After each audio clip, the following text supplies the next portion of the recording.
Hello and welcome back to Zelf on the Shelf, the YouTube channel that is barefoot in the kitchen and ready to cook. We are tratted up and ready to be the best goddamn mothers on the internet, I'll tell you what. Be the best CEOs. What's your familiarity with Diary of a CEO as a podcast? Nothing. If any. Okay, no cool. familiarity whatsoever. Just simply never heard of it? Simply never heard. It's crazy that you're a YouTuber. Virgin eyes and ears. I am an entrepreneur found mainly on patreon.com. Well, he's basically just this British business boy. He's not like a cutting edge thinker, but he has a lot of really good guests on.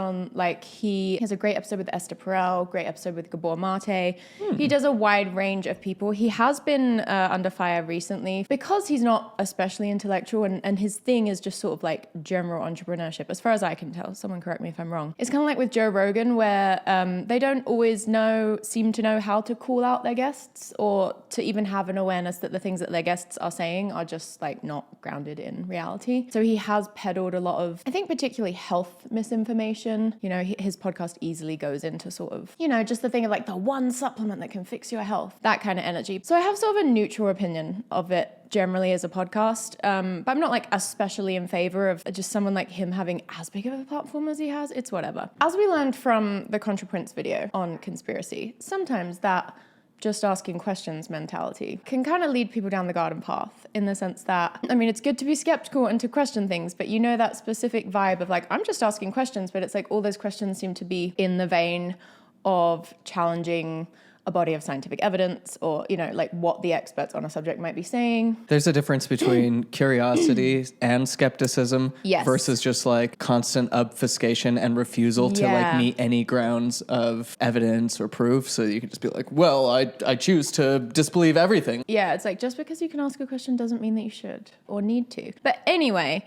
that is a little bit to me the vibe of this he did this panel on feminism debate. Is feminism to blame for men quietly giving up? So it's already pretty loaded. And then the thumbnail text says, men are giving up, is feminism to blame? This man is facilitating a debate about feminism, to his credit, with 3 women who he does almost like the whole time give the mic to. But you can just already see by the title and that thumbnail that it's kind of being, you know, it's set up to get clicks and also to, honestly, to appeal to the manosphere. Like this kind of conversation that's going on right now, which is that men aren't doing well. Is feminism to blame? Is being called out for it to blame. If feminism is like a reaction to patriarchal overstepping and abuse, then daring to talk about it, that sounds like the problem. And then even beyond just the like calling men out, the simple fact that any worthwhile feminist will say, like, patriarchy hurts men too. And that's kind of something that frustrates me about this debate, is they're talking about a lot of issues through the lens of like, is feminism to blame for this thing that to me is still very much a symptom of patriarchy. And just because feminism has kind of entered the chat doesn't mean that patriarchy has left it. And so, yeah, patriarchy might be taking on these new forms now that it is kind of dancing alongside feminism, but it's still there and we still got to be talking about that. But yeah, obviously that title is feminism to blame for men quietly giving up. Instead of loudly giving up, but like before. They're like so demure as they give up. So righteous about it. I have never seen a man be quiet about this. What are you talking about? You literally have a podcast. You're literally posting it for 1 million people or whatever. Well, I don't think he's giving up. He seems like he's one of those people that is like he's wildly well adjusted and like he just seems so, I'm not saying the word like derogatorily, but like normie. Like he just appeals to a wide berth of people. And that's why his podcast is successful, And he is just kind of like a nice, curious guy, you know. Anyway, sorry if that was such a long intro to Dear this, Diary, I'm thinking about quietly giving up. I'm sorry, he's probably a great guy. I'm not roasting him. Well, I haven't watched the podcast enough to really have an opinion, but he seems like just like normal, nice, entrepreneur British guy. He's got 3 women on this panel. One of them is an American who is sort of a therapist, and she describes herself as a maternal feminist. I like her already. I'm on her team. Well, I've got mixed feelings about her. No, she seems nice, and she makes some good points, but I do think she definitely errs on the side of women at home with their kids, being mothers, shouldn't be having promiscuous sex. Oh, I see. She does seem to be like for an American, like a feminist within that. Like she's an interesting one. She's a nuanced character. This lady on the right is Australian. She is, I guess, the most feminist of the group. She has a podcast called The Guilty Feminist. I'd say she's probably the closest ideologically to us. She's the one who's like, women should be able to have as much casual sex as they want. And like, let's stop blaming the problems of society on women having casual sex. That's another thing with this debate. It's kind of like framing these giant societal issues and issues with how humans relate on like what women are doing sexually, as if that's like the root of all of it. And then there's just this other woman who's just like a British journalist who like grew up progressive but has like come to doubt some of the tenets of feminism. What are the official tenets of feminism to which we have devoted our lives? That's what's frustrating about this, is because, especially in this first section, like they're very much equating feminism with women having casual promiscuous sex that's making them unhappy. And it's like, that's not like a core tenet of feminism, that women like should be having as much sex as. Let's just maybe start watching. But yeah, it's to me, it's not a very groundbreaking debate, and it's actually mostly frustrating. But people in the comments seem to find it like very revolutionary, and they also seem to very much align more with the more traditional family values, people on the panel. If I reflect on those three words, Louise, autonomy, emotional freedom, and agency as the byproduct of the sexual revolution, would you agree with that? Yes and no. So I think that, can I give an example that is like quite dark, but I think throws us immediately into like some of these really difficult questions about freedom and whose freedom, right? There's this line from Matthew Arnold that I really like. Freedom is a really good horse to ride, but to ride somewhere. Like freedom ought to have a purpose, right? And so an example from my professional life, which I think highlights some of the issues about sexual revolution promoting freedom, the law around BDSM. I won't go into the details because it's boring, but there's like complicated law around BDSM, basically. Like, so this is bondage, domination, sadomasochism. So people basically doing consensually violent or abusive things in sex. So stuff that would be illegal if they weren't consent, pretty much. And the law around it is complicated. The law basically says that you can consent up to a certain level of harm. I love that we're already at BDSM. Yeah, interesting, isn't it? Like, it's a debate about feminism. Is feminism to blame for men quietly giving up? I don't know that was the question for these panelists going in, but like, we're going to have a debate about feminism. Like, and we're immediately at now, BDSM. let me paint a picture. You're fully engulfed in your gimp suit. Come at you, 3 cocks. Big cocks. And then above that level of harm, you're criminally liable. And if something goes wrong, like you're done for it. And there's been ongoing campaigns. So again, it's like, it's a question about feminism, but we're immediately in like such a sort of gray area issue that like just feels so fringe when something goes wrong in BDSM and the person like did how criminally like that's like such a niche question that doesn't feel central to a discussion about feminism. But yeah, here we are. Truly. And I just got to say, I don't fully know what's going on in Straightville. It can't be good. When straight men are involved in BDSM, I'm not sure. I'm not speaking for the average straight man involved in BDSM. I'm telling you that queer BDSM is, as the tweet says, just like Looney Tune sex. It's like tying each other up and whapping each other with sticks. And it's funny, and you laugh a lot, and you can appreciate the all of it all, you know? The all of it all. And the thought of being like, now someday someone could be held legally liable for that. That is so funny. If I went to someone who tied me up and swatted me around and I was like, listen, buddy.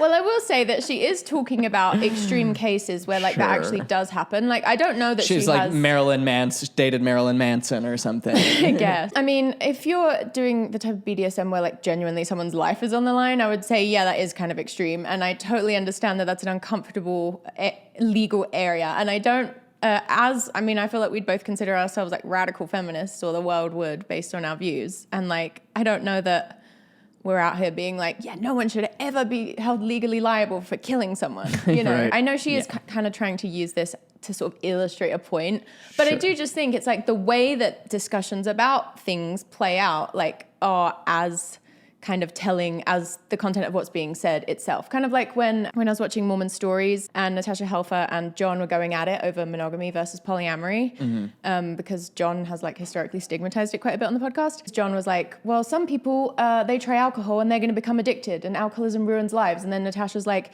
even the fact that when we're talking about relationship structures that are like different outside the norm, you're immediately going to like addiction and alcoholism as your, you know, that's what people used to do with gay people as well, you know, like they would liken it to like being a drug addict. And so it's like the way that we talk about these kinds of things says a lot about sort of the landscape we inhabit in our own minds and the places we maybe haven't gone to yet in our ability to like look at it from a different angle than is. And really, we do have to do that for just about everything in our lives, because everything that we think is wrong. is inherited. Yeah.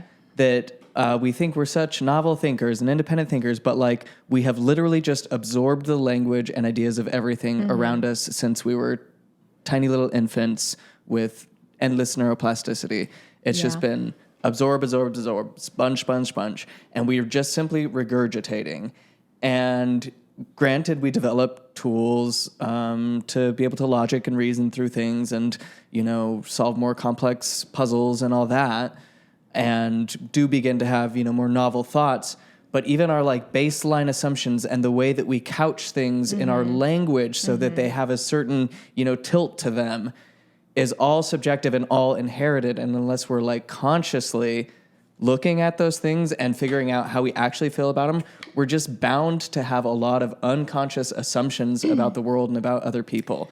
Yeah. And I think you see that so much in discussions about feminism, even from people that are kind of well-meaning, and like everyone at this table is like to some degree or another a feminist, you know, like especially according to like a mainstream American idea of that word. And I feel like so often discussions around feminism will be like, this bad thing is going on and more in the world as feminism has risen. You know, as women have become more empowered. Does it sound like women are again to blame? Yeah, honestly, like that's the whole vibe. And it's like so much of the, like it's almost always economic, right? And like the result of government policy. And they do kind of get into that about some stuff later on. But yeah, it's just frustrating for me a lot of the time to listen to these kinds of discussions. Accidental witch burnings have gone up 80%. Is feminism to blame? Proponents of sexual freedom to loosen these laws and to make it so that you can consent to more than what you legally can at the moment. So consent to... Also just the fact that like the beginning of this discussion is immediately about freedom. Like it's making it very clear that like we are going to be debating like how much freedom women should have. It's like you just don't see that with men. You just don't. Yeah. Do men have too much freedom? Yes. It's like, no, never. They should be able to bomb anyone,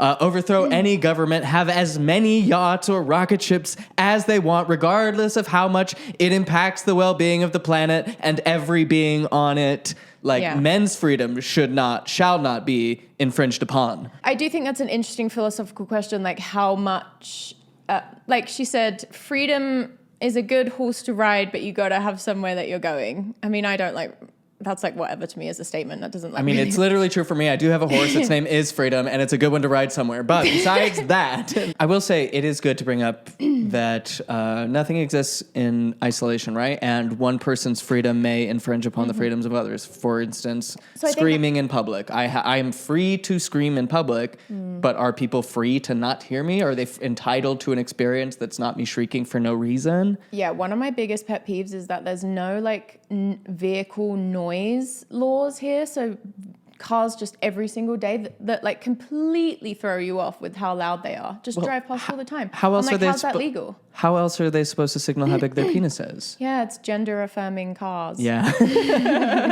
you can't spell fine. gender affirming care without gender affirming car. That's so true. But yeah, that's kind of the point she's trying to make with this BDSM example, is how one person's like legal freedom could potentially affect another's. So consent to like serious body modifications as a sex thing, or consent to quite serious violence as a sex thing. Like if something goes wrong at the moment, you might be criminally liable. You just know she's never done anything weird in the bedroom. Like, no. And no disrespect, but it's just like, oh, she's so British. She's so familiar to me as a character. She has one pair of fuzzy handcuffs that she's used precisely once. That's so true. Like on her like honeymoon or for her husband's birthday, it's like a pair of pink fuzzy handcuffs, and we're gonna get a bit like and we will debrief after. Me and a bunch of other feminists set up a group called We Can't Consent to This. The reason we did this is because there were an increasing number of cases in the UK, this isn't unique to the UK, of women who had died during sex. Okay, this is actually probably a really good point to bring up. I'm glad we're here, because there's so much men on women violence. And But isn't it interesting that this is being tied to her believes that feminism has gone too far. I'm like, how are we tying male violence to feminism? Guys, this is what I mean. If you start asking to get choked in bed, then you're responsible if he kills you. I'm sorry. It's like, if it were just a problem of like, casual sex and sexual freedom generally leads to this, then we would see like lesbians dying of like BDSM. But there's no way that lesbians are dying every week in the UK because of BDSM. So it's like, if men are the ones doing it, then like it's not a feminism problem because it's unrelated when it's just women. We're talking about patriarchy and you're blaming it on feminism. And I just think that's like such a common theme in debates about feminism, is blaming patriarchal problems on feminism. Yeah, no, lesbians are dying of dehydration during sex. They're just having too good of a time that they're not paying attention and lose a lot of fluids. Lesbians, make sure you're drinking a lot of water. That's your daily reminder. Just kidding. Lesbians are so much better at it than me. 5 big sips right now. Do it. Let's do it together. Go. Come on, lesbians. Cheers. Oh my God. So sorry. My freedom infringed on yours. As I'm sorry this is a dark example to like kick off the conversation with, but I just think it's a pertinent example of how freedom is difficult and agency is difficult and choice is difficult. And we can say that these things are good generally. I think they are good generally, but they are virtues that need to be balanced against other virtues. And that's the challenge. What's the other virtue here? Temperance. A good life is a life of temperance. Humbug. Freedom is a wonderful thing. No one would want to take freedom away from human beings, but excessive freedom without... Really, no one would want to. I know several who are giddy to. Structure is not good for human beings. So I'll use the example because I talk about children a lot. If you raise your children with respect for their will, that is a good thing, right? You don't want to quash their will. You want to support their individuality and support their choices. And even when raising children, you're going to give them choices. Do you want eggs or waffles for breakfast? Do you want to wear your green pants or your blue pants? No more than that with small children. But if you don't provide any structure for them, they don't feel loved, they don't feel secure, they don't feel stable. And so what I'm afraid of... Women need more structure.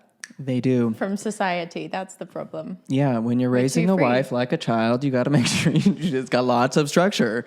Too much freedom is bad for a little girly brain. We went too far. It's not that freedom isn't a good thing. It's that excessive freedom without any structure at all can also make us feel untethered, unbound, without connections to the people that we're most intimate with. And that's my concern. So it's not that sexual freedom isn't a good thing. It's that, in my mind, it may have gone too far.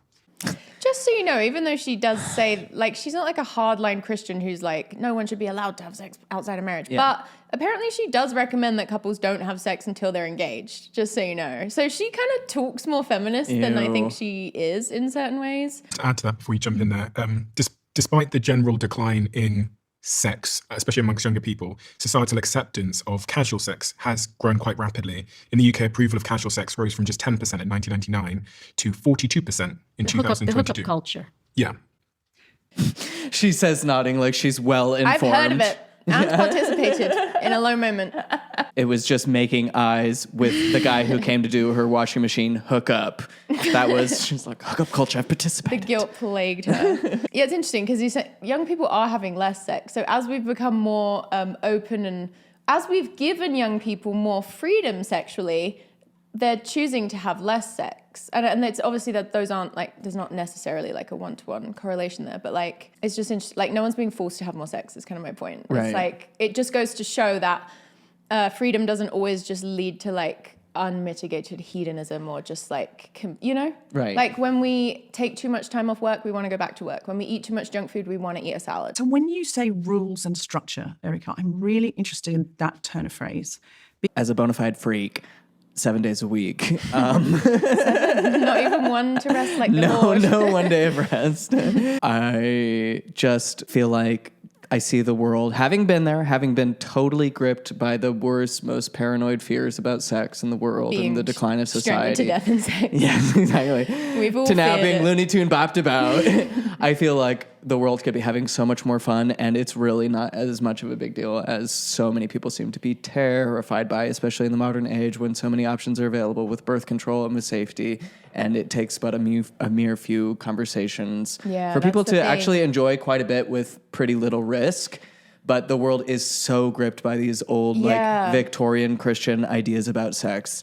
And again, they don't even know it. They're like, I'm a forward thinker. Yes, sex is good. I'm just looking at the data. There's this like default about it. That, again, I realize that I am a wild child or whatever compared to everybody else, and I'm not living out like a nuclear family blueprint. And I'm not advocating that everybody needs to do that, obviously, either. In the grand scheme of things, though, I think we could all work together a bit and probably be a bit more freaky just across the board. Even though you are very sexually liberated, you're not the type of person that goes out and like gets super drunk and will just like randomly have like unwise, unprotected sex with a stranger. So even though you consider yourself like, you know, crazy, it's like you're actually a good example of what like healthy freedom can look like, because you are actually very risk averse. Like you're very conscious of risk. You're mindful in how you relate. Like just because the sex is casual doesn't mean that you see the person as, you know, you don't dehumanize in any way. So I'm like, these ladies just all need to sit down with you, I think. I think so. And a little bit me. Because, of course, children need rules and structure, but women aren't children. Well, we're all children. Men are children too. Women are baby. We're allowed to be baby. Her label was actually psychoanalyst. I'm like, is she a Jungian? But I'm not sure. I love that she just says that so factually. We actually are all children. Actually, we are. There's a screaming toddler in all of us. There is. From a psychoanalyst perspective, there's a child in everyone. Of course, but I think when we're talking about rules and grown women, we are really, really in dangerous water, because we are looking at a society that is increasingly closing down on women and telling women where... I'm so sorry to cut you off, Queen, but just had to compliment the fit. I love it. I'm obsessed. I wish I was wearing it right now. She has a podcast called The Guilty Feminist. I'm like, we might be able to collab with her at some point. I think she's like in that would be in so enough fun. of a shared space that... maybe during our Euro romp? Yeah, and we have been obsessed with Australians lately on the channel. Oh, Australia romp. What did you think? I thought she was British, but she's just part of the Commonwealth. You even said she was from Australia, but and telling women where they could do better, be better. If we're looking at an extreme example, we're looking at Iran in 1970s and women in parliament and women walking around as part of the sexual revolution in miniskirts and having a wonderful time. And then you're looking at women in Iran now. You're looking at women in Afghanistan now. Women in Afghanistan now have rules and they have structure. Again, going back to the male freedom to overthrow whatever countries they want and install whatever puppets, fundamentalist dictators they want. No one is questioning if George Bush has gone too far. Okay. They can't stand near a window. They can't leave the house without a man. They can't they can't use their voice in public. They can't sing. Like anything that says rules to me, I'm immediately like, firstly, our society has plenty of structure. We have a lot of structure. We all have to work to make a living. We are all encouraged into monogamous relationships, and there's a feel that you're successful if you find the one and get married and have 2.4 children. There's so much structure in our lives. There's very little time for relaxation or even considering what we really might want to do. This is such a good point to me, because everyone else here just seems to think that like, because hookup culture is just like so hard for them to grasp, because like a lot of people, when you hear hookup culture, you're not like, yeah, that's a good thing and I love the thought of that, you know. Everyone knows that like casual, unfulfilling, non-intimate, immature sexual encounters that you had because you got super drunk at the club or you went on Tinder because you were like, no one's really like gunning for any of that. Even some people participate in it like quite happily. But I think so much of hookup culture being toxic is potentially like a byproduct of sort of how rigid a lot of things in society are. And so people just want to like let loose and they really want intimacy, but like we aren't really taught how to have it, which to that other psychoanalyst credit she does talk about. But it's like, because we don't know how to connect with each other well, for many reasons, like many of them like capitalism's fault. Because we've also been so sexually repressed, we're more likely to be dysfunctional. And like, yeah, a lot of hookup culture can be like really dysfunctional, but it's not because like having uncommitted sex is like inherently wrong. Right. But it's like so many people seem unable to separate that from the problem. Yeah. And to even put women under the microscope for that one versus being like, well, how are men creating toxic elements of hookup culture? Yeah. Because just like normal promiscuity, even that is a label with like a certain stigma attached to it, I'd say. But just because sex is casual doesn't mean it's meaningless. There's always a meaningful, like, everyone I connect with sexually like has a meaning, and I'm connecting like authentically with a human being who I respect and who I'm like sharing a moment of human delight with, whatever that like continues to be.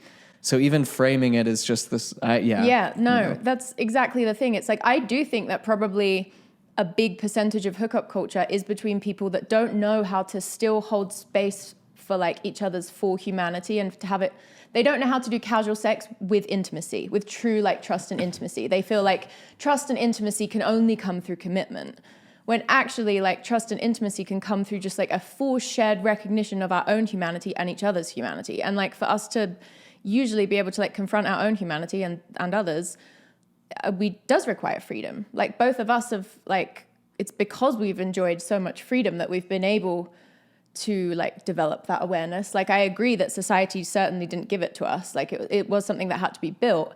And that's kind of the question to me, is like, how can we make sure more people know how to have trust and safety and like respect for each other's humanity in casual sexual encounters? Not like, do we need to put more guardrails on women? Yeah.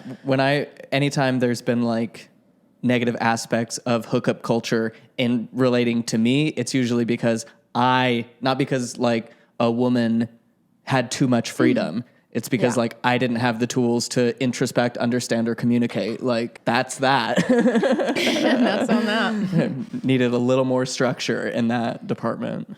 I would be very intrigued to know what you mean by women should have rules. Yeah. What do you mean? So first of all, I don't agree with you. If I can just say that I don't agree that we are encouraging monogamy. I think we're encouraging polygamy. And I don't mean marriage polygamy. I mean multiple partners. Young people are hooking up.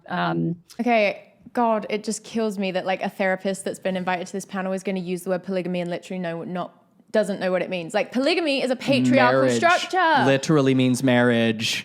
Karen. And she's like, I don't mean marriage polygamy. So it's like, okay, but it's like, that's what that is. But she's still not recognizing like the word polygamy is one man, multiple women. Like it feels like just such a perfect, I know it was just like, she just doesn't know the exact definition, I guess, but like, it just feels like such a perfect encapsulation of the entire problem with her approach, which is just like blaming feminism for patriarchal problems. Or like, you know, patriarchy in combo with capitalism. And if you're a Mormon or ex-Mormon, you can talk about the problems of polygamy. Yeah, don't use our word if you don't know what it means. I wrote an article for the Institute for Family Studies on why the statistics on the hookup culture and what it's doing. Knowing nothing about the Institute, I bet it's not that great. The Institute of Family Studies is like a red flag every time. But maybe it's not what I think. I think it's exactly what you think. People in terms of their mental health. It's causing them to feel more depressed, more anxious, more embarrassed, having more regrets, self-esteem issues. It's got some major implications, and we're talking the statistics. So hookup culture has all of these negative effects on young people. Again, I'm like, people love to blame things like on hookup culture, but really what you're saying is like the type of sexual experiences that I'm having are contributing to me feeling X, Y, Z. And like, I'm like, if you're talking about like regrets and embarrassed, I'm like, I feel like alcohol is a big part of the problem a lot of the time with hookup culture. Yeah. And it's being a young person online and in the world is an embarrassing, gut-wrenching, horrifying experience. Yeah, I'm humiliated every day of my life, and I'm really not using hyperbole when I say that. It's all just getting lumped in together. It's giving video games are making all the kids violent and evil. Yeah. Just because most people are maybe participating in hookup culture in a way that is unhealthy doesn't mean that like it's impossible to have casual sex and that casual sex is the problem. And if we just get people to stop having casual sex, that will fix the problem. Well, no, it won't, because you've still got the same issues of humans not knowing how to relate to each other as like autonomous, equal human beings deserving of like love and respect, regardless of the level of commitment you want to give to them. Yeah. How is everyone's job affecting their mental health? Yeah. Is it making them feel really good and secure and awesome every single day or not? And if so, do we need to get rid of jobs, or what's your move here? Yeah. And also, just because people are participating in hookup culture doesn't mean that they're like sexually liberated. Like it's the puritanical culture that they're coming out of or are still living in is playing into all that shame. Like sometimes there's regret and shame because like maybe you actually shouldn't have done that. That was risky. You had too much to, like you should have like been more careful. But a lot of the time I feel like it's like it's fucking Christian programming that's like, I deserve to be miserable because God hates me because of something I did, and that's why no guy will love me. You know, and discussions like this don't necessarily help. And it's also like there is such a strong push for monogamy in our culture, and that what's the most important day of your life? Like your wedding day or the day that you have a kid. Like, it's like everything is Mine set was up the day around... I became a Costco club card carrier. But it's like, I feel like a lot of people's dissatisfaction with hookup culture is also because they're kind of living in this weird world where we've been sold the monogamy rom-com fantasy as like the highest ideal of human existence. But then because of modern technology, which is kind of like, is in some ways hijacking our natural impulses in negative ways, but also just like availability of partners is just like completely shifted. Like those things are kind of at war, and a lot of people don't know themselves well enough, sexually or generally, and don't have their own sort of like developed ideas about how they want to do relationships because they've only been taught that there's like one specific way. And so I just feel like they're battling these like opposing forces, and none of it is really very embodied. So of course the sexual encounters are going to feel kind of just like unfulfilling and blah, blah, blah, blah. Yeah. But this is just such a like milquetoast, like unhelpful discussion. You kind of, having like regrets is, or like not even regrets maybe, but like you do have to learn and figure out what you like and what kind of people you connect best with. And that's not, you're not just going to be this like on the primrose path every single time. Go straight to go collect $500 billion. In the same way that if you're like a person who doesn't have sex till marriage, it's like that doesn't mean you're neither. You're going to be sexually satisfied and happy your whole marriage. Both, there's misery in both roads. It's because it's all about how you navigate within the. I mean, I would argue that the marriage one is like much more unrealistic to be able to navigate. But I'm just interested in what kind of rules she wants to make for women. She doesn't really say. That's the thing. It doesn't sound like First of all, we're all children. We all need rules, and I am mother feminist. And I don't think she's trying to necessarily legally impose them, but it's like she wants us to have a different cultural script. But it's just like she doesn't. She's kind of a weird in between. She even used the word centrist to describe herself in the beginning of the podcast. Like on this issue, she sees herself as a bit of a centrist because it's again that just like it drives me nuts when people just set up an issue as like. There's the old way of doing things in the 1950s. Owning women. Or where we are right now. And like... Being like, men have some problems, it seems. Like, this isn't this. Like, a lot of the time, people think the problem is that we've swung too far this way and that the solution would be to go to the middle. Actually, the problem is that we've only just begun swinging, so we're still actually encountering a lot of the problems of this old way, this old, safer, more rule-based way that are, like, interacting with it. Like, freedom is a constant struggle, and you're still having to, like... Yeah, there's opposing forces at play, and sometimes that creates like a more weird time, Like it is true that hookup culture can be really fucking weird and like irresponsible, and but like the 1950s version of that was rape. Like it was just as dysfunctional things were still happening, And I refuse to believe that the negative aspects are women's fault or because women have too much freedom. Yeah, like ridiculous. I just don't believe that. Especially because women are, even according to them, like they're the people that generally tend to want monogamy more, or they're hoping that to find like a person to settle down with, and it's men that want to be having more frequent sexual encounters, which I totally believe for like Britain and stuff as like a general trend. Even biologically, it makes sense. Like if a woman were to get pregnant, it would be like a one partner situation, and to have someone there through the process to help obviously makes a little sense. Not to say a person can't have children and be polyamorous. I'm just saying I get it. Whereas a man could literally impregnate 5 people a day for the rest of his, it's like whatever. It's whatever. They're hussies. Statistics say 72 to 82%, 72% of young men and 82% of women, young women are feeling depressed and anxious after these casual sexual encounters. Tinder has... Sorry, but it's also just like as people that were in a really puritanical religion where people didn't have sex till marriage, like people in that world, I guarantee the statistics are extremely similar in terms of like the amount of people that are sexually unsatisfied and depressed about it. Yeah. I guarantee you that's her wheelhouse of patience. And that can like fuck people up more because it's like by the time they realize it's not going to be tolerable forever, they already have like 3 kids. Yeah. So...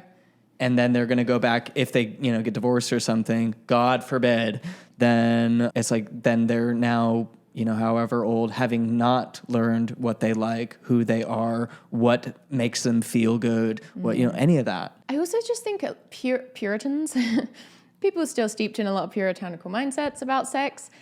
They just want it to not be true that sexuality is something you have to like come into with time, in the sense that like it takes time to like get good at being connected to yourself sexually, and mostly because of all the shame barriers. It takes time, 50 years with your married spouse. But you know what I mean? They just want to believe that you can just figure out your sexual identity just by meeting the right person, I guess. Or, like, they're resistant to like mystery and the fact that a lot of things are like ongoing processes and there's not like this end point you arrive at. And it's not really a question of like one partner or 50 partners. It's kind of just like a completely different like thing. There's an ad that says, meet the love of your night. Copywriting slay, good job. Whoever wrote that at Tinder. 10 points. What it does is it takes something so sacred and intimate and it turns it into something sacred and intimate. I think that's a betrayal of her mindset about the whole thing. You can absolutely have sex with a person one time and have it be sacred and intimate. Every single time. Every person I'm grinding on in the club is a sacred experience. It's a sacrum, sacred experience. Mm-hmm. Genuinely, because I feel that way. I kid you not. And I feel that were society much further along in terms of feminism and sexual liberation, there would be more people like us who could speak to the fact that, no, it is, I have experienced the fact that it is possible to have a casual sex with someone and have it feel very sacred. Yeah. And intimate and in no way dehumanizing, only additive to your life and sense of self and, you know, like how in love with the world you feel. Like that those things are possible. But because we're coming out of this really puritanical culture, there aren't as many examples of that yet. We're kind of still in this like awkward teenage phase where people are just going, like in Britain specifically, they're going out, they're having 10 drinks, they're sleeping with someone they have no connection with whatsoever, and then they're feeling so weird about it the next day, as you should. I mean, that's normal. I would feel like that too if I was doing that. So missing the mark, I feel. It turns it into something irrelevant, unimportant, and dangerous, if you ask me. Tell that to my poetry. Irrelevant. And dangerous. The sluts are dangerous. Kathy or whatever. She looks like a Kathy. I don't think that is her name, but she looks like one. Yeah, irrelevant is an interesting word. Because again, I'm like, I feel like you can have single sexual experiences with someone that genuinely like change you for the better in a positive way. Yes. And you move forward with like a greater awareness, love for yourself and others, like all good things. Yeah, and you can have ongoing casual connections with people that are still very meaningful. Emotionally dangerous, and it can be physically dangerous. If you're having casual sex, you could get a sexually transmitted disease. AIDS is still around. We are at AIDS. We are at AIDS. We knew we'd get there. AIDS is still around, and sexually transmitted diseases are important to be aware of. I'm actually surprised. We are 5 minutes, 49 seconds in, and no one has blamed porn for anything? For anything? Women are worse than porn. I think in a way, what we've taught our kids and what I encourage the young people that I work with is that experiment with sex. Care about the people that you're experimenting with. Find people who care about you and who you care about. So that structure. Okay. Yeah. Nice save there at the end. Do you see what I mean when I say she's a very nuanced character, which I personally love. Like, heaven forbid a woman be multifaceted. But again, I do think she still believes that like ultimately you should save sex till engagement. Till engagement, which is still better than the yeah. Christians. Yeah, I mean, kind of. I don't know how much she like stands by that. It was just mentioned by another woman. She did say experiment. Yeah, but she's that's speaking. encouraging. She's speaking to what we were saying. Yeah, and that's good. Yeah, this sort of idyllic option of monogamy. In the United Kingdom, the police receive a domestic abuse-related call every 30 seconds. Yet it's estimated that less than 24% of domestic abuse crime is reported to the police. 1 in 4 women in England and Wales will experience domestic abuse in her lifetime. On average, nearly 2 women are killed a week in this country. And I know that America has a similar story, but probably worse because there's guns. This is around the world. It's the same in Australia. It is not an either or. It's not that women were so happy and fulfilled in the 1950s because their husbands would go to work. And I mean, watch Mad Men, which is it's a sort of researched idea of how things often were for women then and men, and how Don Draper would go off into the city. He would have a fulfilling career. Then he would sleep with any number of women and come home to his wife who knew he was having affairs, who could sense it, who could vibe it, who could smell the perfume. I love the invocation of Don Draper as this archetype of the anecdotal evidence that monogamy just did not work in the 50s. I mean, a true point, though, that honestly, historically, monogamy has worked through men being able to secretly have other partners while women simply do not have, like, even the logistical ability to It's have that normal happen. for a man to have a gumar. And had to just put up with it until she couldn't any longer. And she was at risk of STDs because he was going out and doing whatever he wanted. The idea that a sort of monogamy is this utopia. And since we've gone into a more hookup culture, I still think there's a hell of a lot of pressure for people to find the right one. Yes, people hook up before they find the right one, but there is pressure to have the rom-com ending. Most people, if they're hooking up, are hooking up to have sexual satisfaction while they are looking for a longer-term relationship. Or they're not, and they're really happy single, and they're finding fulfillment. And that is the spaciousness and the freedom and the autonomy to do that. I love that women can choose that now. I love that women can say, I'm really happy single.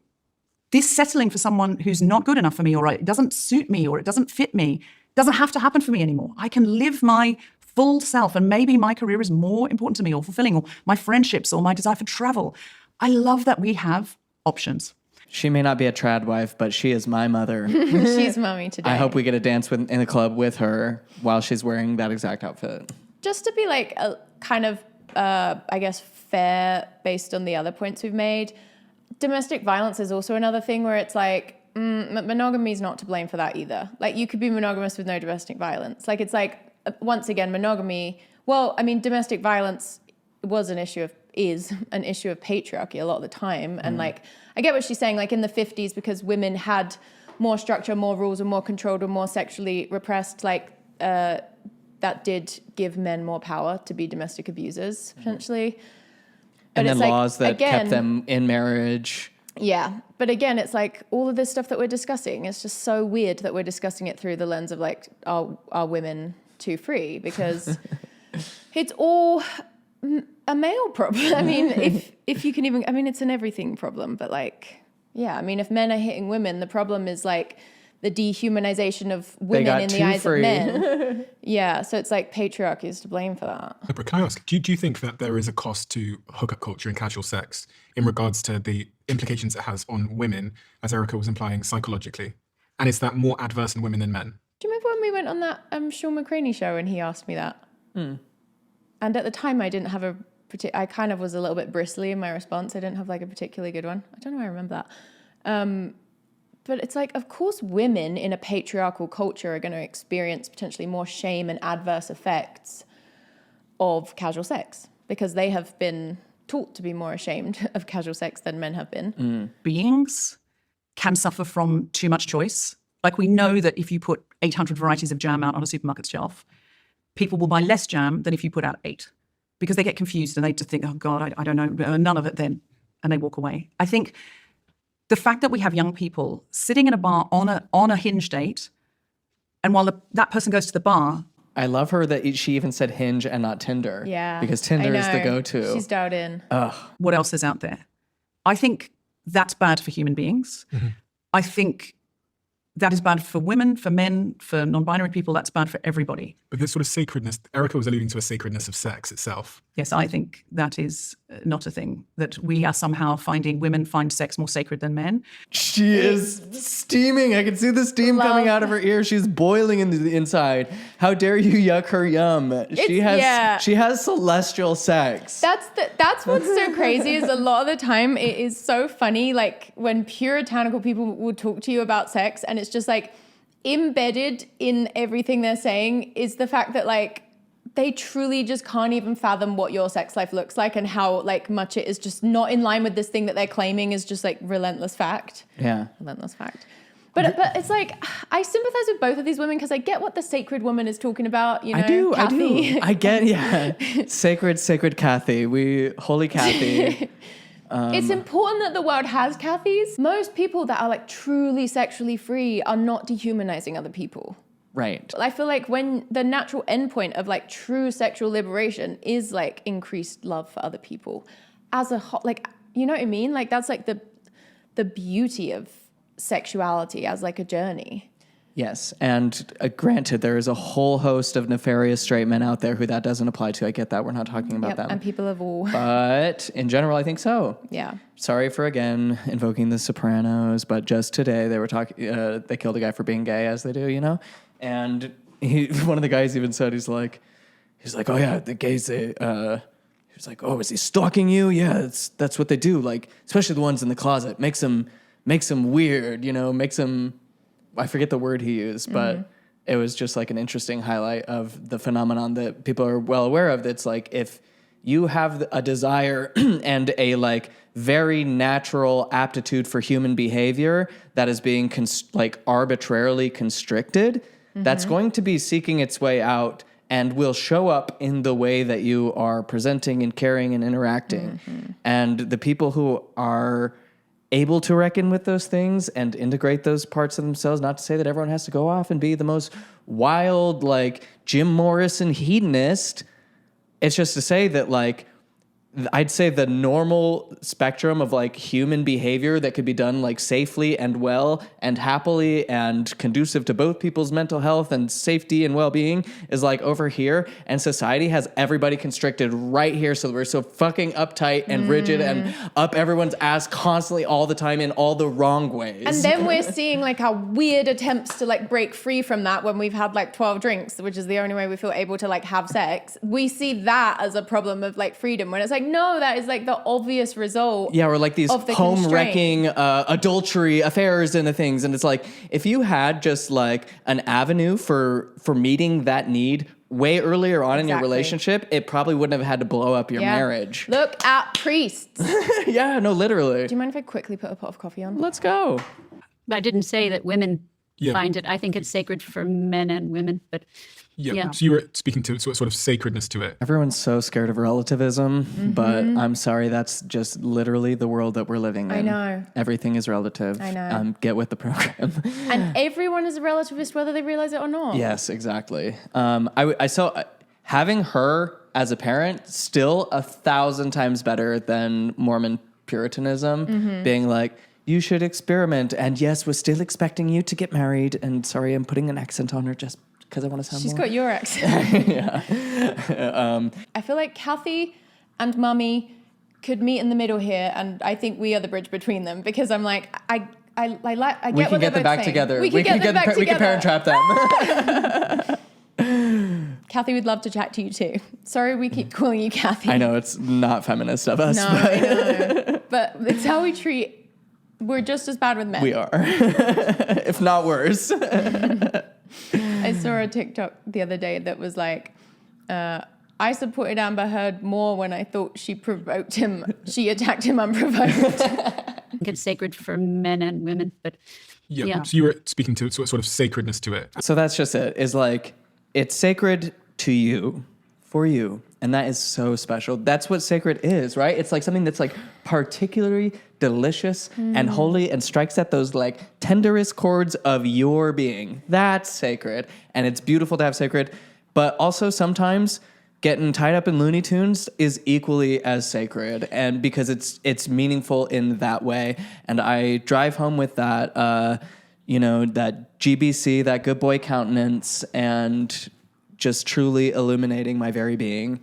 And that's good too. Yeah. And it's not her to arbitrate Yeah. whose experience of the sacred gets to take the precedent in culture, or certainly not in law. But it's also like the word sacred is so subjective. And I bet if we like had a conversation with Australian Mummy about, like, I bet sexuality is sacred to her. She just might not need to use that word. It's like a Britt Hartley video I was watching today where she was talking about how like religious people are always in her comment section being like, oh, you're like an atheist who's trying to basically just like deny people access to the sacred. And she's like, no, everything in my life is sacred. It's just like not tied to these like religious truth claims, but like people can't wrap their head around that. They've had sacredness tied to this one specific idea, and so they think it's inseparable from that. But like, I bet, this woman in the red doesn't seem like she's like going out and like dehumanizing people. She's not. She seems like she's probably someone with a responsible approach to sex and maybe a Hinge account. Yeah, and hopefully she's on Raya. And like, if I see her there, we'll see how it goes. Oh, I was just going to take a moment to talk about like a analog phenomenon. A friend was telling me about how his brother mentioned, like, I hope you find peace, and peace is only found in Jesus. And it's like, okay, all you're doing is saying, like, I refuse to see your peace. I refuse to acknowledge you capable of experiencing peace unless you, like, acknowledge the mask that I have put on it. Like, it's wild, like, believing that other people can only experience certain states in certain conditions when, like, you've only ever been yourself. Like, you can literally only ever say, like, you could maybe say, I can only feel peace through Jesus, or I only ever have felt peace through Jesus so far. That's really the extent of it. And, like, the fact that it is so weird when, like, puritanical people will be talking to you and saying stuff, and you're, like, in your head, you're like, I've literally had an experience that, like, completely contradicts that. And, like, you just don't know that. And, like, for some reason refuse to, like, believe it. Like, anytime we're having to cast doubt on how other people are, like, characterizing their experiences, I just think that's, like, so questionable. Not the casualness that is tied to the sacredness, just like how it's not religion that is tied to sacredness. Like, sacredness is kind of like in the eye of the beholder. Inherently in individual. The eye of the... I was trying to think of a good word for, like, fucker, but, like, a funnier sex word. Sacredness is in the eye of the... dominatrix. Yeah, like, what's the name of the person who ties you up? The dominatrix. The rope master. the rope top, the rope daddy. So, Louise, in your work, you've talked about how there's different implications for men and women as it relates to casual sex. So I think that hookup culture basically is better suited to the average preferences of men than of women. I think she's got a point, and I think just getting coffee. I think that a lot more men are a lot more inherently queer than the culture they've been raised in, and they've confused the culture and language and self-characterizations that they've inherited from culture as their unique identities. And I think were they to explore that a little more, a lot of the toxicity based around men and women relationships would go down, because men would be taking it out on other men rather than on women. Does that make sense? Like, Grindr, for instance, is a very, like, male-oriented sexual app. Yeah. And a lot of men, were they to explore that and start experiencing through men what they're always expecting and demanding of women, I think they would chill out a bit. I think so too. And I also just think, even outside of their potential queerness, like, a lot of the time, young men especially are, like, extremely sexual beings, and even with hookup culture, there's still a lot of shame around that, and there's still a lot of repression that they're forced to sort of do to contain that. And, like, again, that's going to affect then how they participate in hookup culture, and it's going to just affect all of it. Yeah. And it makes sense that women might be more averse to hookup culture if they're the ones predominantly, like, bearing the brunt of a lot of the dysfunction, because the culture is still patriarchal. Yes. And now that we've gone 9 minutes, I'm going to start blaming pornography for things, or at least bring porn back into the conversation.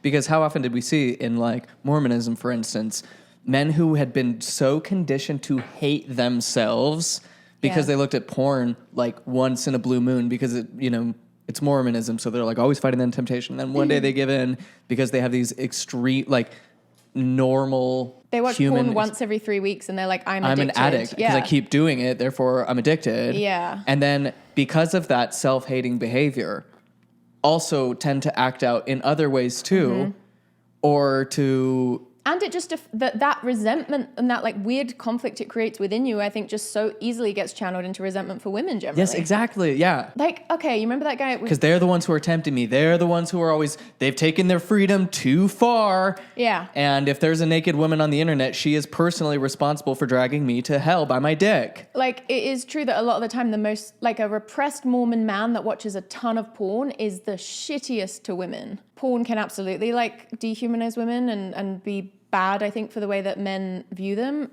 And if you also combine that with purity culture, it's just like a nightmare. Like that guy in the Shaytards, the dad that was, like, talking with this cam girl for ages, and, like, he's, like, fully cheating on his wife here. Like, he's kind of the bad guy. But then Shaytard was cheating with a cam girl? She, like, made some little comment about how his kids were cute, just like a normal human comment. Bearing in mind, this is, like, an ongoing, like, it was kind of like an affair that they were having. Did he freak the fuck out? Yeah, and he freaked the fuck out because having his, like, anything real and human come into play from this object, just, he couldn't handle it, you know?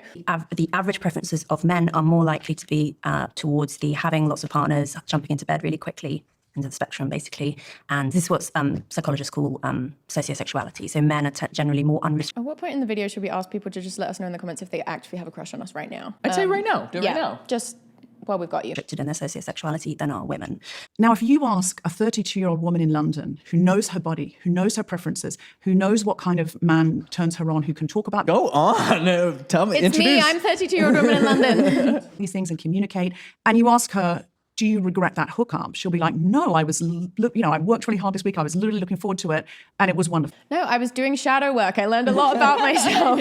I've had just like the most laughable grinder hookups that I walked away being like, I learned something from that. Yeah. Ash makes fun of me. Yeah, I totally get it. If you ask that same woman, do you regret any of the hookups you had when you were a fresher? She'll be like, oh my God, I didn't know myself. I didn't know how to ask what I wanted. The boys were terrible at it because they didn't know themselves. If I showed up on her doorstep dressed as an orphan, do you think she would adopt me? Because they didn't know themselves. I don't think universities are a great place to get this information. I'm not really interested in motherhood. I'm more interested in like playing a supportive role in the Blazers. community. In blazers, fashion, Got a fabulous blazer connects. hinge, hookups. Because that is when you are literally just exploring and going, is this anything? And we're all... Or if you went to our university, that's where you're dry humping for 3 hours and then going to your bishop about it. Not me. I'm pushing them off after 10 seconds. We were just talking about that yesterday, like the way that you are connecting erotically and yet the way you have to like completely shut it down. Like you're not really allowed to make the energy build. I have been obsessed with this girl on Substack who just writes about eroticism, and I'm just obsessed with the subject right now. And a thing that keeps coming up for me, just like, you know, when you're just like interested in a subject and there's just kind of a life lesson that keeps revealing itself, and it's just basically that like true desire transforms us because it like moves us towards whether or not we like do the exact thing that the desire, you know, we could have a fantasy that we don't play out, but it's like true desire when embraced, it's like pointing to something that we're yearning to move towards. And yes. so we really not only can trust our desire, but should. And that's also what's missing from all these conversations, and why I loved when Natasha Helfer-Parker went on Woman Stories and talked about polyamory, because it's just like we're still just having this like juvenile binary, like this, you know, like doing this stupid like correlation causation thing when like the discussions we could actually be having are so rich. But we're not there yet as a culture. Quick fun moment where I was walking with Ash's mom in Venice Beach, and we were talking about exploring desire and how our culture really does, and you know, the Christian culture really does cut people off from desire and has people asking, especially women, what am I supposed to do? Not what do I want to do? What makes me feel good? What would benefit me to do? What would fulfill me to do? But what am I supposed to do? What do other people want? What would be good for other people for me to do? And how an exploration of desire is, in a sense, divine, as we are reflections and creations of the world. The desires of the world are like made manifest in us. And it's like you said, not every desire has to be met. Not every fantasy has to be played out. But I think they should be explored and excavated because they reveal something about who we are. And then even if it's not that exact thing, there's still a way to integrate that so that we're pursuing the things that actually light us up as human beings. And I think there is something sacred and divine in that process. But as we were talking about that, we passed that, I think it's like an institute or something, but it has the picture of like Alan Watts and Terence McKenna, Carl Jung, all the baddies. Mm-hmm. I was like, this feels like a very like Alan Wattsian idea. Oh. Yeah, anyway. Something in me just felt so happy when you were saying all that. I don't know why. It's just like, it's so great. It was the coffee buzz. Oh, yeah. If I didn't know how to ask what I wanted, the boys were terrible at it because they didn't know themselves. I don't think universities are a great place to get this information because that is when you are... That is good to know and makes me feel way less bad about my lack of university experience. Again, she is just this supportive figure I've needed my whole life. I know, her. And everyone in the comments seems to believe that she lost the debate. Also, Are you kidding? She's won every debate, even one she hasn't participated in. She was the winner. I know, but it's because like the deck is a little bit stacked in the full conversation. Obviously, I've had to like cut parts out. She used to be in a cult. Like she was raised. I think her parents like converted to a cult. So she has kind of. She gets I don't it. know what cult. She didn't mention it, but she has like an ex-Mormon adjacent So I'm like, of course she's the one that understands like that the never-ending reach of purity culture is like still at play. That is when you are literally just exploring and going, is this anything? And we're all too embarrassed to say what we want. That's the thing. Again, so many people are just not able to accept the fact that I think if you're really gonna, really come into your sexuality, there is gonna be an amount of like, is this a thing? And that's okay. Yeah. But because we're all so weird about sex, it's like we feel like we're like, what's the way that I can get it right the first time and just have it be like the smoothest, most seamless thing? And it's like, that's not really like the whole nature of eroticism is that it's somewhat subversive. Like we're like attracted to the things that are, I don't know, either like missing in our life. There's a reason we're attracted to the things that we are, and like a cornerstone. There's a shadowy sensuality. Yeah, and like a cornerstone of eroticism is like the forbidden or like the unexplored. That's what like intimacy between two people is like that question mark space between you that is like fun to fill because you are separate beings, Anyone down for a threesome with a question mark? I feel like it would just perfectly fit our contours. And like the Puritans just want it to be like you're just like this single unit thing, and it's like, no, like what is erotic is our separateness coming together. And again, once you sort of understand all that, then I do feel like a lot of the pitfalls of hookup culture go away. Again, it's maybe an entirely different feeling in the like queer space versus the extremely heteronormative cis patriarchal culture. But like, again, I'm going back to the club. I'm seeing like different people I've hooked up with interacting with people they've hooked up with or they love or whatever, and everyone's there together having a fun time, and it's not weird. I mean, there's always going to be drama everywhere, obviously, and it's not just like this perfect utopia where it's like, but in the club, we are all fam. In the club, we are all fam. And you need tea. A rich life needs some tea. Yeah. I think that, Deborah, you're actually right that most people do in the end aspire to monogamy and having children and everything. I just think that nuclear family thing is such a capitalistic imposition on people and puts them under such enormous strain and stress and requires from two people to like receive from each other what is like insane for them to expect from each other, because traditionally humans did exist in villages and in community, and it wasn't always, I'd say, so like monogamy normal or whatever the word is. And I'm not like against monogamy, I'm just saying. Yeah. What Australian mummy seems to understand that the others don't is that like it's giving people strict shoulds that causes so many problems because it forces people to try and fit square pegs into round holes, and repression it's the creates worst dysfunction. kind of sex. Yeah, I just feel like all of the issues around sexuality are so linked to like repression coming out as dysfunction and shame, but the other women don't seem to realize. You can't just take this like historically extremely sexist concept of marriage, give women credit cards and the ability to work now and call it good. Like they seem to think that that's like the in the middle. Like, well, we should still retain all of this as kind of like the default because women have more rights now, and that's good. And, it's good that they can have some sexual experiences outside their marriage before they get married.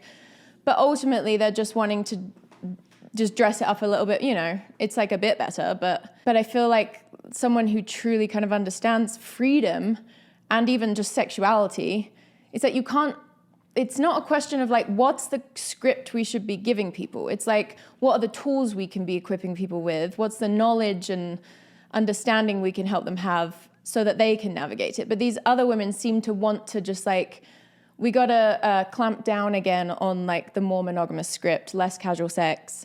And I just don't think that's the solution at all here. I think a lot of people's agency was infringed upon, that they were at least passively coerced into accepting a lifestyle that they didn't like fully consciously seek out. And that's okay, because they can still find a lot of fulfillment in that. Most people do. Some people do. You're talking about marriage? I'm talking about, marriage. And I think a lot of people do seek it out with, genuine intentions and have a wonderful time, whatever works for them. But I think a huge amount of people do it because that's the cultural norm. And which is kind of their criticism of hookup culture, is that a lot of people are miserable with it, but they're just doing it because it's the cultural norm. And it's like, Yeah, there might be something to be said for that. But again, the solution is equipping people to understand themselves and their own sexual desires and everything better, rather than being like, is it this one or that one? Like, it's clearly neither, you know? It's like people do need to have freedom. Yeah. And the tools to work with that freedom. Like she said at the beginning, like, freedom is a great horse to ride, but you've got to have somewhere you're going. It's like, how about freedom is a great horse to ride and you need to be like equipped with the knowledge of how to ride it? Yeah. Rather than the destination-based way of looking at things. I just Yeah. kind of blew my own mind with that metaphor. I really think I leveled that up. There's also an expectation that you're supposed to experiment a bit in the meantime, and it's kind of actually weird to be a virgin on your wedding night. And I think that, yes, I mean, girls have to tread this really difficult tightrope. On the one hand, they are at risk of slut shaming, but they're also at risk of being called frigid. If there's, I mean, they are much, much more. I haven't heard anyone be called frigid in years, have you? No, never.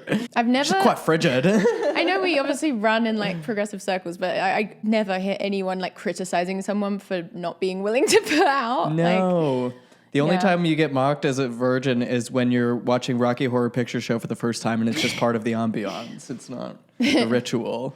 It's not like you're getting genuinely shamed. And it's like the reason that virgins on their wedding night will often be kind of like mocked in society is because they're usually also the people loudly talking about what other people should and shouldn't be doing sexually. And so it's just a bit like, who the fuck are you to be talking? Oh, being at a virgin wedding is the worst too. All the jokes and the ways that people think that they're being adult and coy, and it's all just like, y'all, okay, you are all literally children. They are much, much more at risk actually of being called frigid than in previous generations. And the idea that we can escape from social judgment around our sexual choices is probably not realistic. I think that basically I still think it's much more likely that you're going to get shamed for being a slut than for being frigid, but that's what humans are like. We do just tend to be judgmental about this. But anyway, I don't think... Because we're already judging people for being sluts just based on what they're wearing, what they're doing, you know. It's like, regardless of the sex, you can still be slut shamed just for being a woman. I have to tell you this. I watched the most brilliant TikTok yesterday. Well, it was simple, but it basically was talking about Kim Kardashian got robbed in Paris a few years ago. I did not know that. Yeah. She got robbed in Paris a few years ago. And this woman was talking about how that incident was such a like perfect example. It illustrated such a brilliant lesson about rape, which is that Kim Kardashian, she was in her robe when this happened. She was naked under her robe. The robbers came in because obviously they stole her jewelry, which is worth like millions and millions. But these guys come in, they're like a coordinated effort, and they tie her up to the bed. And she said that at one point her robe came open and she was naked underneath. And so she was preparing herself, obviously, for the worst. But these guys were there to rob and they weren't rapists. Like, they didn't have a history of rape. They weren't. So Kim Kardashian's naked on the bed. She wasn't raped. And the point this woman was making was like, if a rapist is not present, rape will not happen, you know? So it's like, even if these guys are bad guys, they're robbers, they're not rapists. And so, like, what a woman's wearing is completely irrelevant. Like, you've got Kim Kardashian naked on the bed, doesn't matter. It's like, they're not there to rape, so she will not be raped. Which is why we call that branch of rhetoric rape culture, literally. Yes. And the people who assert it, it's just total self-betrayal, because you're like, oh, you're just saying that given the opportunity, all men, aka you and whoever's close to you and the people that you know, would take advantage.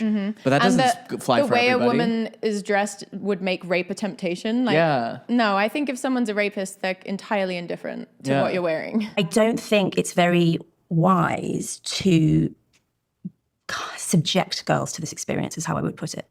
To say that you have to go through the hookup culture. I know people who are opting out. I know. Obviously no one is saying that, so it's a bit absurd. But my sense of this woman is just that she's kind of just a conservative. I don't mean conservative politically, but just kind of a conservative type generally in her personality. She seems I think she's a journalist. She just seems like bookish, and she's probably just not the personality type that would be very interested in casual sex. I feel like especially British people, they're sexually repressed in a different way from Americans, because Americans have like the religious repression, which almost makes them like weirdly hypersexual. Sure. A lot of the time. But I feel like British people are and a I'd say different type of... there's like a general hypersexuality here that's not in England. Yeah, no, exactly. Just because I think British people are more like introverted generally and... cold, and got more layers on. Yeah, I think dating culture Frigid. isn't as big. People don't date as much. They're not as like hyper romantic as Americans. They don't like buy into movie tropes in the same way, because they're not as obsessed with like marriage and gender roles. And like it's like England is more feminist than here. And I just think she's a woman who, for her, it just wouldn't make sense to have a ton of casual, and she's kind of projecting that onto these ideas of like women are feeling like pressured to participate in hookup culture. And it's like, are they though? Like how? Like I get that it's like happening and a lot of people are doing it. So yeah, I guess that can indirectly make you feel. Get in, slut. We're going to participate in hookup culture. Yeah. I know young people who are absolutely opting out. They're not freedom at all. I'm going to agree with her and say freedom has become a pressure. There's become a societal pressure to be free. Gen Z is having less sex, right? Like that's been studied. Isn't that so interesting though? Freedom has become a pressure. There's a nugget of truth to it in the sense of, you know, when we were talking about how, like when a married Christian woman starts giving like marriage advice, it can kind of have that edge of like now, it seems like she's now feeling pressure to be like multi-orgasmic and like so sexual all the time for her husband. And it's kind of just like its own repackaged patriarchy. Yeah. So like there's that. But then I also just think there's something I can't quite articulate yet about this episode, but I'll try, which is that like, you know how I always say like so many people don't want freedom, like they're terrified of freedom. Yeah. I think there's something to what she's saying, like people feel pressure to be free. People feel pressured by freedom.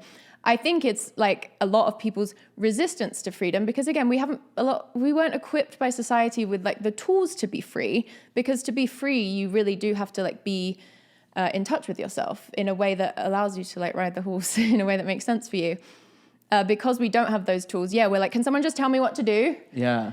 But that's not, again. What are the rules for being free? Just lay them out and I will do them and be free. Because that's it's like with Jesus, like so many of Jesus's teachings are so like absurdly different from the way that organized religion took them on. But humans are just like, give me a blueprint for enlightenment. Give me a blueprint for salvation. And honestly, just let me know that I'm in the membership of the good people, and then that's it. That's all I need. Because we're all about tribal affiliation. Like, so I just think that solution isn't to just like make people unfree because they can't tolerate freedom. I don't like that notion at all. It's like we got to equip people to be freer, and freedom is awesome. Like I love it, but I do think a lot of people are scared of it. Yeah, it's like, okay, well then how do we build better structures? How do we help people learn and grapple with ambiguity and complexity and I think the grappling with ambiguity is such a key piece of it. As we keep talking about, it's like we are so uncomfortable with mystery. I do think because religion has been like where sacredness and like symbolism and all that has kind of lived, we need to more secular people need to figure out how to tap into the fact that we're a storytelling species better, like embrace the mystical in a healthier, more useful way. And we're kind of British culture as a whole is just so repressed. It's so like, just like detached from the self. Like we don't even like making eye contact. So like, of course it's going to take 10 drinks at the club for people to have sex, Yeah. There's become a societal pressure to be free. So I know many young people who are opting out of the apps. Okay, I'm a therapist and I see so many young people and I give lectures and people come up to me. So I can say, and I write books about adolescence, and I'm going to say that mostly the term hookup culture is used between 15 and 30. So you're correct in saying a 32-year-old woman should have the right to have sex with whoever the hell she wants to have sex with. And I'm right there with you. She should have choice, whatever. But young women, young men who are developing emotionally, mentally. Should not have the right. No. They shouldn't have the right. Can I finish? Yeah, sorry. Okay. The hookup culture. I know people who are opting out. I know young people who are absolutely opting out. They're not freedom at all. I'm going to agree with her and say freedom has become a pressure. She talked over her and then was like, can I finish?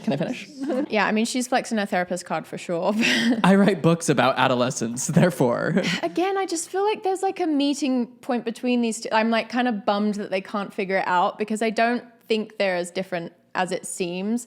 But it's just like, just because you have a lot of patients that are really frustrated and like unfulfilled by hookup culture, like that doesn't make like your premises correct about what the cause is or what the solution is. 32-year-old woman should have the right to have sex with whoever the hell she wants to have sex with. And I'm right there with you. She should have choice, whatever. But young women, young men who are developing emotionally, mentally. Should not have the right. No. They shouldn't have the right. Can I finish? Yeah, sorry. Sorry. So you interrupted, so I didn't get to finish. I'm so sorry. Okay. So they're more vulnerable they are more vulnerable emotionally to what the hookup culture does to them. There's a lot of research to say that it causes loneliness, depression, anxiety. What were they experiencing before that drove them to the hookup? Were they just super fulfilled and happy, and then they tried hookup once and then were like, this is terrible? Yeah, it's and like if so, why are they not able to recover from that experience? Because really what she's saying is just like, people just don't like modern dating, right? Yeah, no, it sucks. Yeah, because like there's a lot of reasons modern dating sucks that are not related to like necessarily how many sexual partners somebody has. Or the amount of freedom that women should be allowed.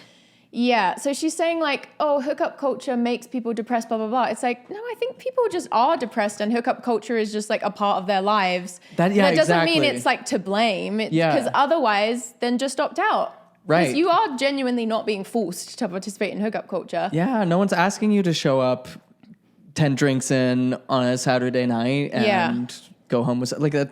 And I do think sometimes people just have unrealistic expectations about relationships in that. I've been watching a lot of Love Island lately, UK and US, so it's fresh on my mind. People will have these very high romantic, idealistic expectations for a relationship and specifically for what they're looking for in a partner. And they haven't even done the work on themselves for that to be possible. Like the quality of your relationship is going to be determined by sort of like your own quality as a partner. Like if you know how to be a good partner, then you'll be able to recognize that in others and you'll be able to build that with others. And so I think a lot of the time hookup culture gets blamed for things where it's like, we also individually have a personal responsibility to be like figuring out how to be intimate with ourselves. There's a lot of work that goes into becoming a good partner, you know, especially when we've all been sold very codependent models where it's just like, I should just find a man who will like sweep me off my feet and like love and care for me forever. And realistically, two immature people are going to come to you're going to come to the table. There's going to be conflict. How are you going to deal with that? You know, the romantic notions are going to die very quickly when you're immature. And I just think a lot of young people are, when I was a young person dating, it's frustrating when you're younger because things happen that you don't have as much of a handle on as you have when you get older because you learn through those frustrations, whether or not you're having sex, which like we weren't in college, but it's like when you're young, you're usually like trying a lot of different relationships and then you're like, ugh, like that was so annoying or this thing is bad. Yeah. And that's how you're learning. And you're also seeing your own, other people are seeing the ways that you suck as a partner and you're kind of being forced to reckon with the consequences of that. And you can't always see that you're the problem. And that's like a whole journey. But yeah, I don't know where I was going with that point, but young people are depressed. Sexuality or not, young people are depressed. Like, I don't think that that's the main issue. No. If you were to have like rank the things that were causing depression and anxiety in me, hookup culture would not make the list. Mm-hmm. That's me personally. But for me, it's the only thing keeping me going sometimes. I'm held together through a network of sluts, and that's it. I don't have to explain every joke, but I'm not currently participating in hookup culture, just if that's... See, and yet... Yeah. I'm wearing a jockstrap, so... I love that. Also, it's like, just let people have different seasons of their lives. Like, there's times when it makes sense and is like, useful. Not that it has to be like useful to be like worth doing, but you know what I mean? There's times when you want to be a big slut and there's times where you don't. Yeah, to everything, there's a fucking season. There is a fucking season, Kathy. A time to be slut, a time. Causes loneliness, depression, anxiety, tons of regret, embarrassment, shame, self-esteem. Tons of regret. Every time I hear that in the realm of hookup culture, I'm like, that means you're being like impulsive. Why are you being impulsive? I feel like a lot of the time alcohol, and that means we need to address alcohol as it pertains to all this. Or just putting, all your expectations and desires onto a single person or encounter. That's a good point. Or having your sexuality feel so stifled for so long that eventually you're like, it just needs expression. And then postnut clarity. Postnut clarity. She didn't even mention that. But sometimes I think it's important to experience postnut clarity. I'm a therapist. I've done research. I've literally written books on adolescence. So believe me when I tell you that 70% of adolescents are experiencing postnut clarity, and it is completely changing the way that they're thinking about hookup culture. The lady in red is like the only person who's ever had like a banging sexual life. It's just like so obvious. It's so obvious. Even Stephen, I mean, he might have been a little bit of a slut before he was married, but even him, I'm like, I watched his Esther Perel interview and I was just like, oh, babe. Shame, self-esteem issues. And so, of course, we want freedom. In fact, I'm probably more in agreement with you on most things than you think. But I do like the way Kathy communicates. I'm going to look up her name because it is becoming rude. Yeah. But just talking about how like the way a debate happens is just as important as the content. She seems nice. She seems like a genuinely like good person. Okay, her name is... Yeah, we hate that they made the girls fight. Erica. Okay. And Australian mummy is Deborah. And then the other woman is Louise. I say that freedom can become its own prison. So if you think about the early feminists, freedom is prison. Weakness is strength. Freedom is slavery. War is peace. Freedom is only prison if you just aren't built to handle freedom. And I just disagree with this fundamental premise that like people aren't built to handle freedom. I'm like, I believe that it can be taught. We're conditioned to be averse to it. Yeah, I understand that there are like ways we do need to limit certain types of people's freedom in, you know, like if someone, we have to set boundaries within society. If someone murders, we got to put them in prison or, you know, out of the way of harming others. But the really early feminists, Mary Wollstonecraft, Mary Shelley, those women were fighting patriarchy. They were fighting a system that said they had to be a certain way. So of course I don't accept what Iran does to women. I mean, that, you know, but what's happened is if the pendulum swings too far, you have a different kind of patriarchy on the other side. You know, we say the extreme left and the extreme right actually meet in the middle. And so have we just we never want to take choice away. The idea of taking choice. She hasn't identified really, and they never do, identify the ways which the pendulum has supposedly or could supposedly swing too far. Like, what does that actually look like? What is the It's either patriarchy one at the sex end of person forever or Tinder culture. Those are the two extremes that exist in the human experience. We talked about this in our Jared Halverson video, which is like, if the pendulum really were like a mirror reflection, just to flip over to the other side, then what we would expect is for men to be entirely out of the workplace, to have like give women full divorce rights, take away no-fault divorce, make sure that only women could have credit cards, only women could have bank accounts, only women could drive. Like, is that what we're talking about? Nobody is talking about that. So what are you talking about when you're saying the pendulum will just swing back in time? Like, it'll go too far. Well, and this is just a conversation about sex at this point, and it's like, I just think it's like kind of a false dichotomy to put it as like current 2025 Tinder hookup culture or like 1950s monogamy. Those are it's like, no. Like, and I think her saying that like that's the fault of feminism, that like feminism has created Tinder hookup culture, and it's like, that's unrelated. Like, that's still patriarchy in a ton of ways. Like, like exactly like you said, it's modernizing, and the issues around patriarchy are like modern conversations. But it's still patriarchy. It's not because women got rights, now all of a sudden everyone's having a hard time with hookup culture. Like, men have always been promiscuous throughout human history. And women too. And I feel like there's so many problems in the world that we are bad at solving because we do this thing where we create these like just stupid polls, as if like, again, the thing of like, there's these two options, and we think that our job is to figure out which point along that spectrum would be the best, when actually it's like a completely different thing, and we need to be figuring out like the quality with which we'll be navigating life at any point on that spectrum, whether we want to be asexual and never have a sexual partner, or we want to have a million sexual partners. Like, how are we going to relate to ourselves and others within that? But people just waste so much time trying to, and it's like, taking away hookup culture won't do shit on its own. Like, then we'll just go back to the old problems again. It's like, we need to be having a new conversation, but we're still stuck on this, like, how much sex should we be having? As if, like, that's the issue. Oh, when are we going to invite genius Jordan Peterson to the room to be like, we need to assign girlfriends to every incel. Define date. He couldn't. Never could figure that one out. Voice away from women to have sex with whoever they want to have sex with. That's not the point of this. It's, have we created a society which pressures young women in its own way to be promiscuous, to have lots of experiences. It's not all glorious freedom. I want to know her experience. I want to know the bachelorette party where she felt ashamed, where someone handed her a dick-shaped thing and she was just like, and did it and then cried after. That's exactly it. That's a jokey version of exactly it, Tana. I've never once felt pressure to be promiscuous. They were playing Spin the Bottle at the sleepover, the sorority sleepover, and she wouldn't play. She called her mom to get picked up. It is glorious, but it's also not all glorious. And it can be a pressure on young people to get rid of their virginity, to have lots of sexual experiences. And it's not all it's cracked up to be for them. It really isn't. In terms of their mental health, again, they are more, we say 9 to 25, really 27 in young men, is the second critical period of brain development, where they are very susceptible to their relational experiences and their environment.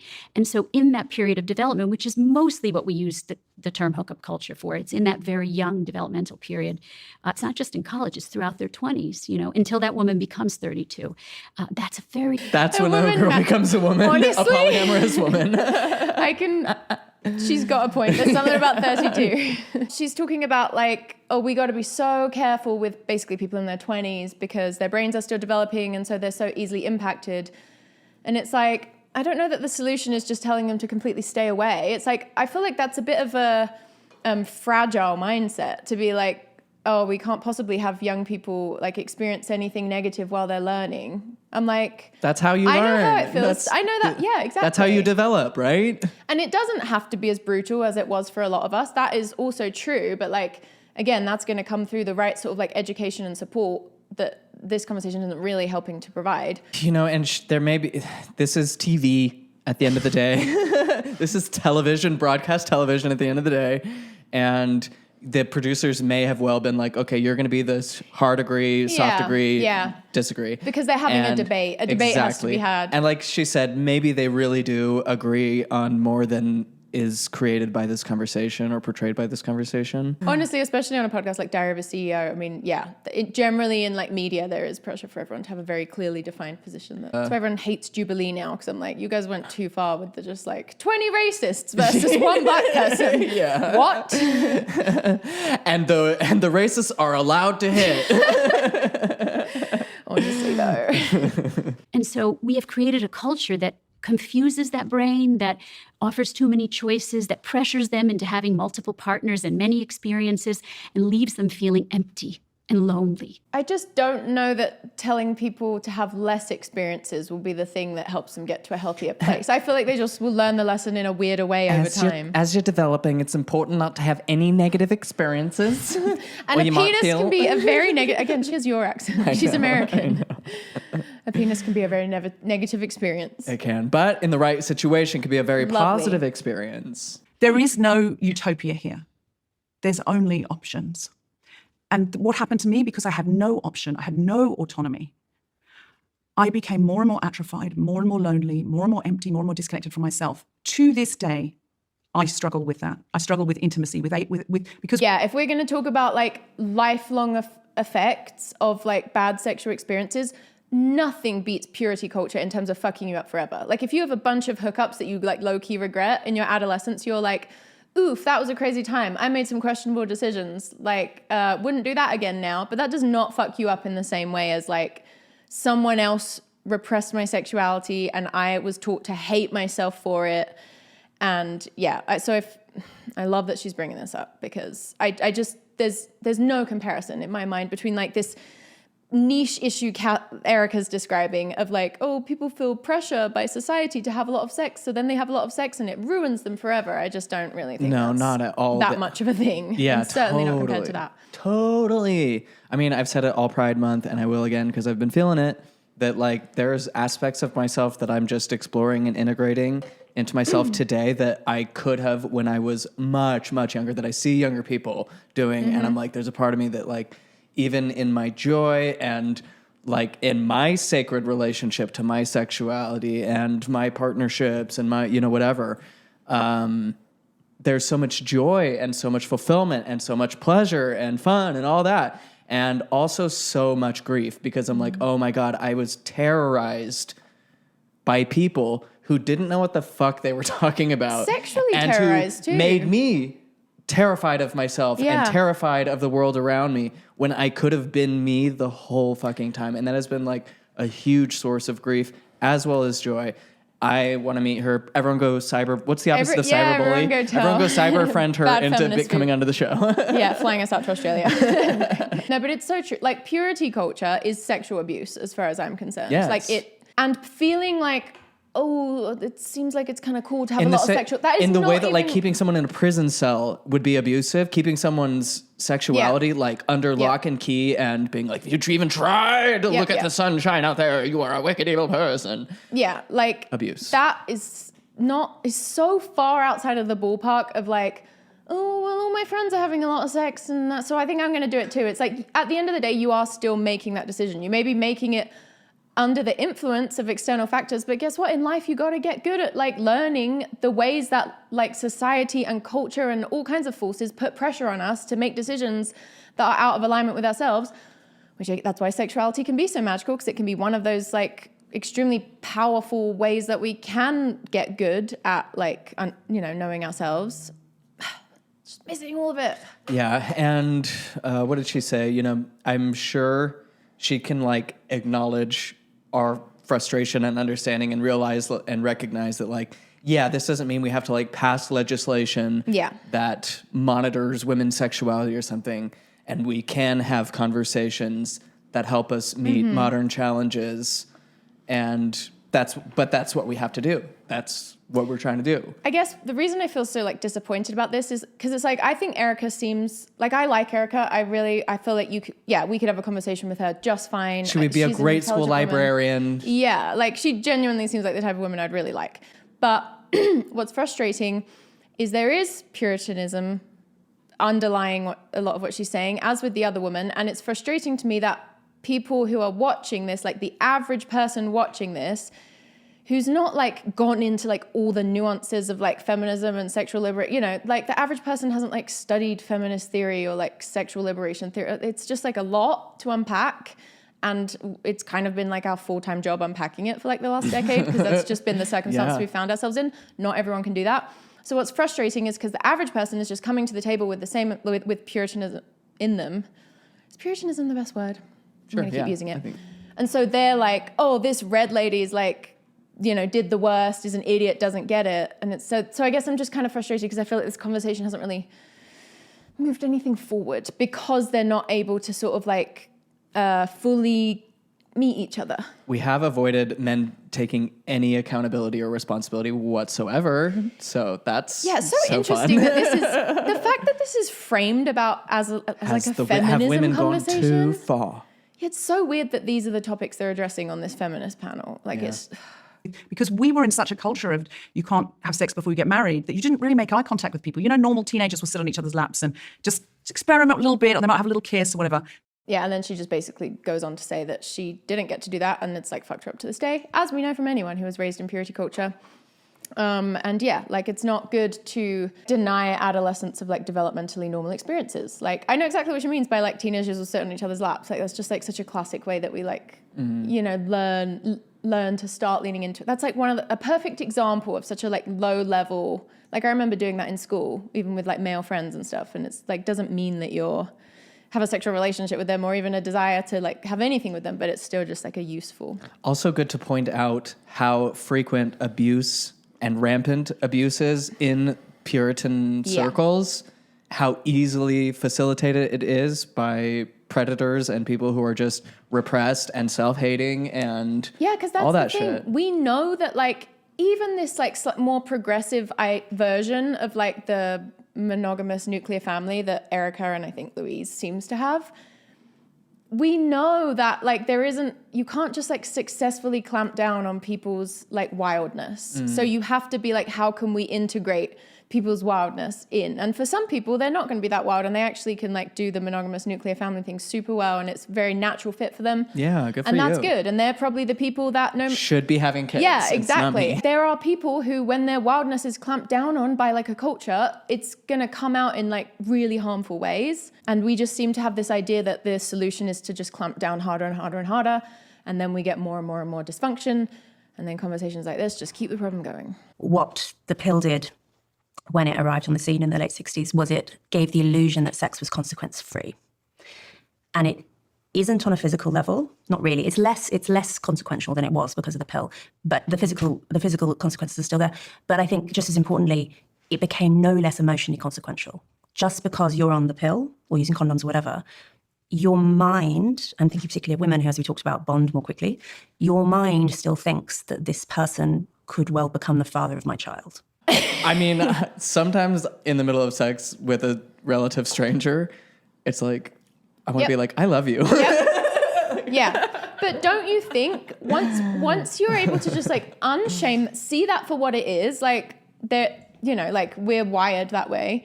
Once you can just understand it as like a normal chemical reaction, have a bit of a sense of humor about it, have like, you know, had some experience. So you get how it goes, you get how it goes up and then it goes down. Like, it's not that big of a deal. It doesn't have to be that big of a deal. Yeah. And if it is, it's not something you have to keep pursuing. Yeah. In a culture that is still quite sexually even hookup culture, there's a lot of sexual repression in it. Like hookup culture isn't like the end point of sexual liberation. It's just like a weird like stop along the way. But they're seeing it as like the end, because they're like, it's so crazy and out there and irresponsible, that must mean that it's This is the end of feminism. Yeah.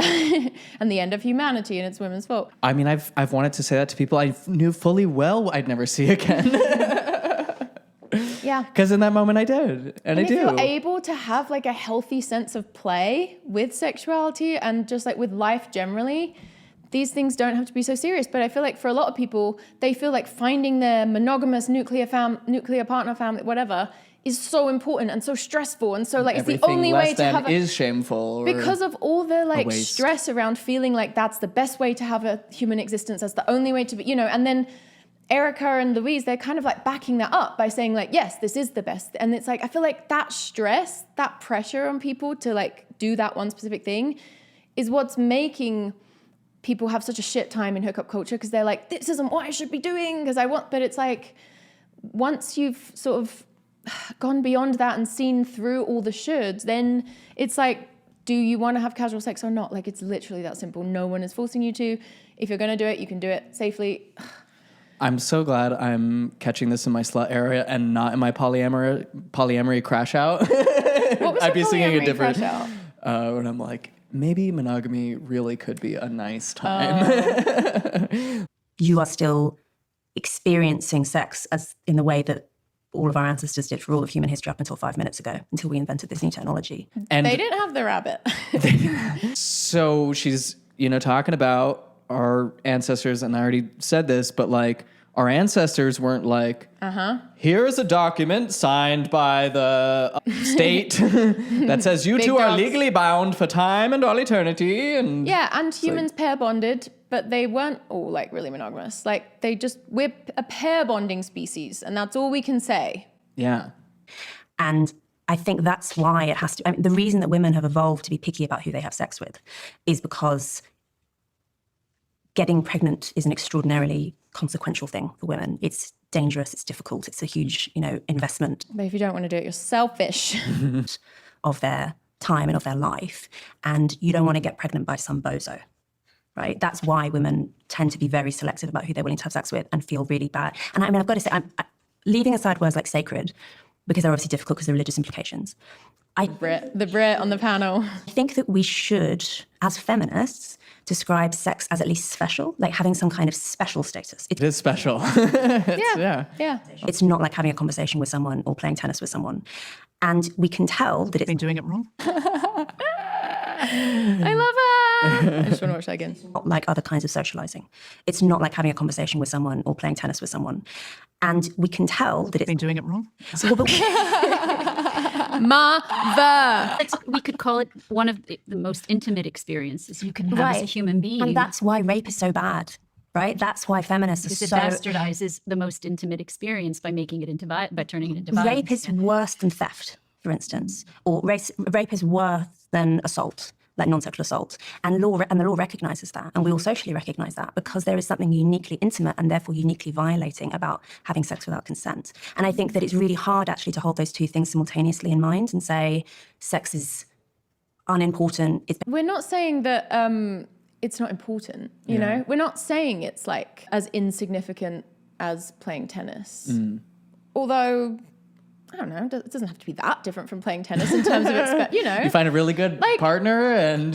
I just think sacredness is an approach to life generally, rather than like designating specific things as like more or less sacred. It's like, you can go play a game of tennis and that can be a really sacred experience if you're connected to life in a way that like, you know, just like is honoring all of it in that present moment, and just like sex. So I don't know that, I get what she's saying, like it is intimate and that is significant, but that's not, again, it's not an argument for being like, so don't do it. Yeah. It's like, so then learn how to do it in a way that honors that. Just like how we don't like participate in like bike riding without wearing a helmet, because like we're like bike riding, if you were like, oh, it's 70% more likely to kill you than walking, it's not just like, so we can never do it. It's like, no, so we're going to take more safety measures to make sure that we're doing it right. That wasn't like, I feel like I had a deeper point to make with the metaphor, but I lost it. Important, it's basically just like a skill set that you can practice on other people, that it's a leisure activity, all this kind of... It trivializes Right. it. The idea No, that I think that's a false, false Yeah. equivalence there. Yeah. Like just because the law has a certain understanding doesn't, Heaven forbid we treat sex as leisure. Like, what? I like, yeah, don't use people. She's like, we can use other people to practice on. It's like, that's not really what it is. It's like, you just don't want to continue having sex with everyone you have sex with, and you don't have to have like a commitment for it to be. It's special because it's yours. It's your body, your autonomy, and you can do with it what you want to. And again, like you were saying, you can also learn how to deal with those things and not just like retreat to whatever the former paradigm was. Isn't it funny? Like, it's like this big abstract debate about like whether casual sex is good or bad, but it's really just like what people are doing. And in this context, women, because that's what they're supposed to be talking about, what women are doing with their bodies. Like the ways that they're choosing to have their bodies close to others' bodies. We're so policey. We're so policey. And then also say, but consent is extraordinarily important. Like, why? Did you not see the contradiction there? Autonomy. If I want it, if I want somebody, especially penetrative sex, you're talking about rape, you're talking about penetrative sex, there's nothing worse than somebody inside your body violating. It's like, it's pretty rape culture-y to say that it's almost acting like rape is the next logical step beyond hookup culture. And it's like, I understand that you're kind of trying to say that hookup culture can treat people as sort of disposable and be a bit dehumanizing. So it's not like a crazy link. Sure. But also it's like, as casual sex with consent is entirely possible as like a way people can live their lives. I just think the rape analogy is a little bit off, in the same way the BDSM one just felt a little bit off. This woman always goes to violence in every conversation about sex. She's like, oh, if you're going to say that it's just insignificant like playing tennis, then why is rape such a big deal? Then why is rape even that bad? And it's like, well, if someone like forced you to play tennis, like enslaved you and said you must play tennis, then that would be really bad, even though that's like, people generally don't enslave people to play tennis. And the walkaway still wouldn't be, so no one should play tennis. Yeah, exactly. Your actual insides. Nothing worse than that. If you encourage young people just to have sex with the first person they meet and stay with that person, which I'm not saying you're saying, but I am saying if you don't have sex before you're engaged, well, engagement leads to marriage, you may end up with very little sexual fulfillment compared to what you could have had. You might not. You might get lucky. The first person you meet might. It's so obvious how like this woman is concerned with sexual fulfillment. Yeah. And the other women just seem very scared of sex. And like it's an unfortunate part of life that they just have to learn how to deal with, and they kind of just wish it wasn't a thing. Just be amazing in bed with you and you find your space together and it might be wonderful. But I would say that is unlikely. And I would say that the reason that the pill changed how much sex women had and with what variety of partners is because it gave them autonomy. It gave them agency. Suddenly, I can. And guess what? When I can, I choose to try. When you give women the choice, which the pill did, to have some experience, we see that most women want some experience, want to find themselves sexually, want to feel, oh, this or not that, or yeah, or oh my God, this one. Saying that because one night at a music festival, I had a really passionate, exciting encounter with somebody who I never saw again, that I'm somehow minimizing rape is very disturbing. Can I just I love her. Beautifully said, Deborah. Deborah. She would win on MILF Island for sure. Yes. Can't wait till we meet her and she tells us about that night at the music festival. I know. Just to suggest that you're like minimized in any way by having like a passionate one night stand at a music festival, as long as it was consensual and you genuinely wanted to do it, you know, you're in tune enough with yourself in the moment that you were like, yeah, this is an experience I'm going to lean into. Then I'm like, these other two women do genuinely just seem to have the idea that you have somehow been diminished by that happening. Can I just interject and just say that you're right in turning to me and saying I didn't mean that you have to marry your first partner. But sorry, this is really random and I don't even have to include it in the video. But both the Puritans, like this lady and that other woman, have such British Christian energy. There's a specific type of British, like they are British Christians to me, at least based on like my experience with like that world. Like it's not like here, like it's a completely different thing. And it honestly is like those two. There's something very important about the emotional connection. And that's coming from maybe me being a therapist and knowing and seeing the pain that the young people who come to me are in when there's no emotional connection and they give their bodies over. By the way, young men too. I think it's shifting, actually. It's interesting what I'm seeing in my practice. Young men are more vulnerable. The boys are baby girl now. Anyone notice that boys are baby girl now? That boy is princess? Anyone notice that shift? Women have taken on the role that young men used to have emotionally. And so I hate this. I hate this whole like, now that women are basically just having more standards, you know, for partners. In Homo sapiens, like females control access to sex. That's just like the name of the game. Like that's why realistically, probably a big part of why our sexuality has been so controlled by men, like, because it is threatening to them. I just think men don't like that they've lost a power that isn't naturally theirs. And that's like hard for them. And like, but that it's again, like what you're saying before, it doesn't mean that things have done a total flip. Women aren't like oppressing men now, but just what? Because like some guys can't get girlfriends because they aren't appealing partners to women. That's like women's fault. Yeah. That's why like they we're need to somehow be like assigned. oppressive. Women love to be assigned to incels. That's what would make their little brains so happy. Jordan Peterson is a therapist. Trust him. Like our idea of women oppressing men is just like women not being interested in relationships with men. But then like the way that men have oppressed women is like just completely insane and off the chain. Like, isn't that absurd how we see that as like an equal flip? Yeah. It's like women are not doing what men did. No.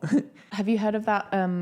I think it was in the 70s. I can't remember if I already talked about this, but there was an artist, a female artist who did this exhibition where she like just stood there for like 7 hours for this exhibit. And there was like 69 objects on a table that people who came to the exhibit could use. And she like Mariana signed... Abramovich. You know about this? Yeah, I love her. They could do anyone coming to the exhibit could do anything they wanted to her body. And like the women were more inclined to like use a feather to like, you know, tickle her or whatever.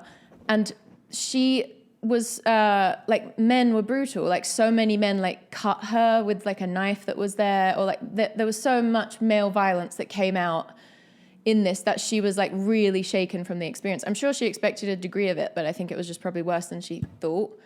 And yeah, that is like absolutely nuts to me to try and imagine like being like, here's a female body, like do whatever you want to it, and being like, oh, I want to hurt it. Like that's just so... That chills me to my bones that that's like quite a prevalent thing among men. Not that it doesn't exist in women too, but yeah. But obviously skews. Yeah, I really think that Erica's being like irresponsible in the way that she's like trying to act like there's been this equal flip. Yeah. She doesn't seem like someone that would be completely ignorant to like how much violence women have faced. But again, I just think like in terms of like the rhetoric she's using, she's not conscious of like the patriarchy and puritanism that is still there.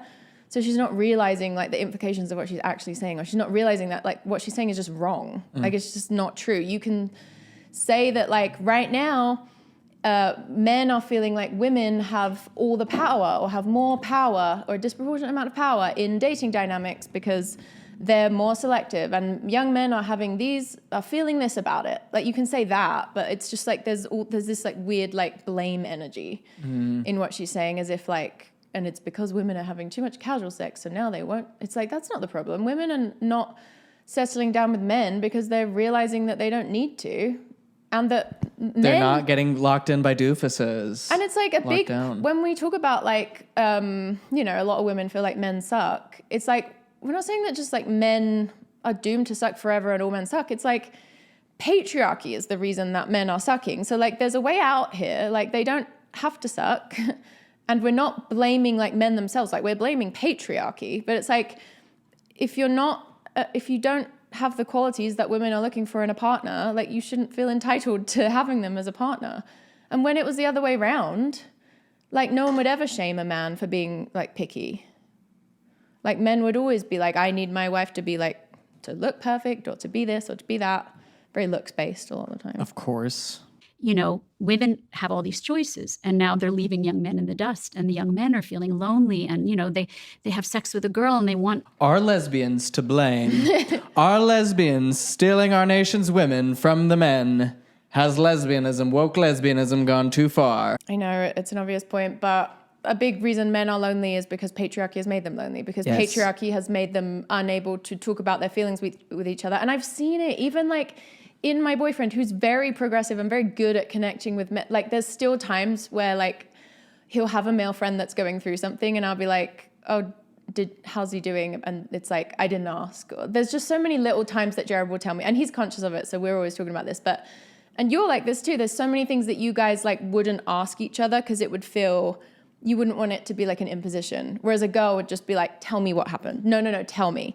And I'm probably a much more so than the average man inquisitive in that regard, because I'm regularly horrified at what men are incapable of discussing. Yes, no, you and Jared are both brilliant at getting men who don't normally open up to open up. Like I really love that quality in both of you.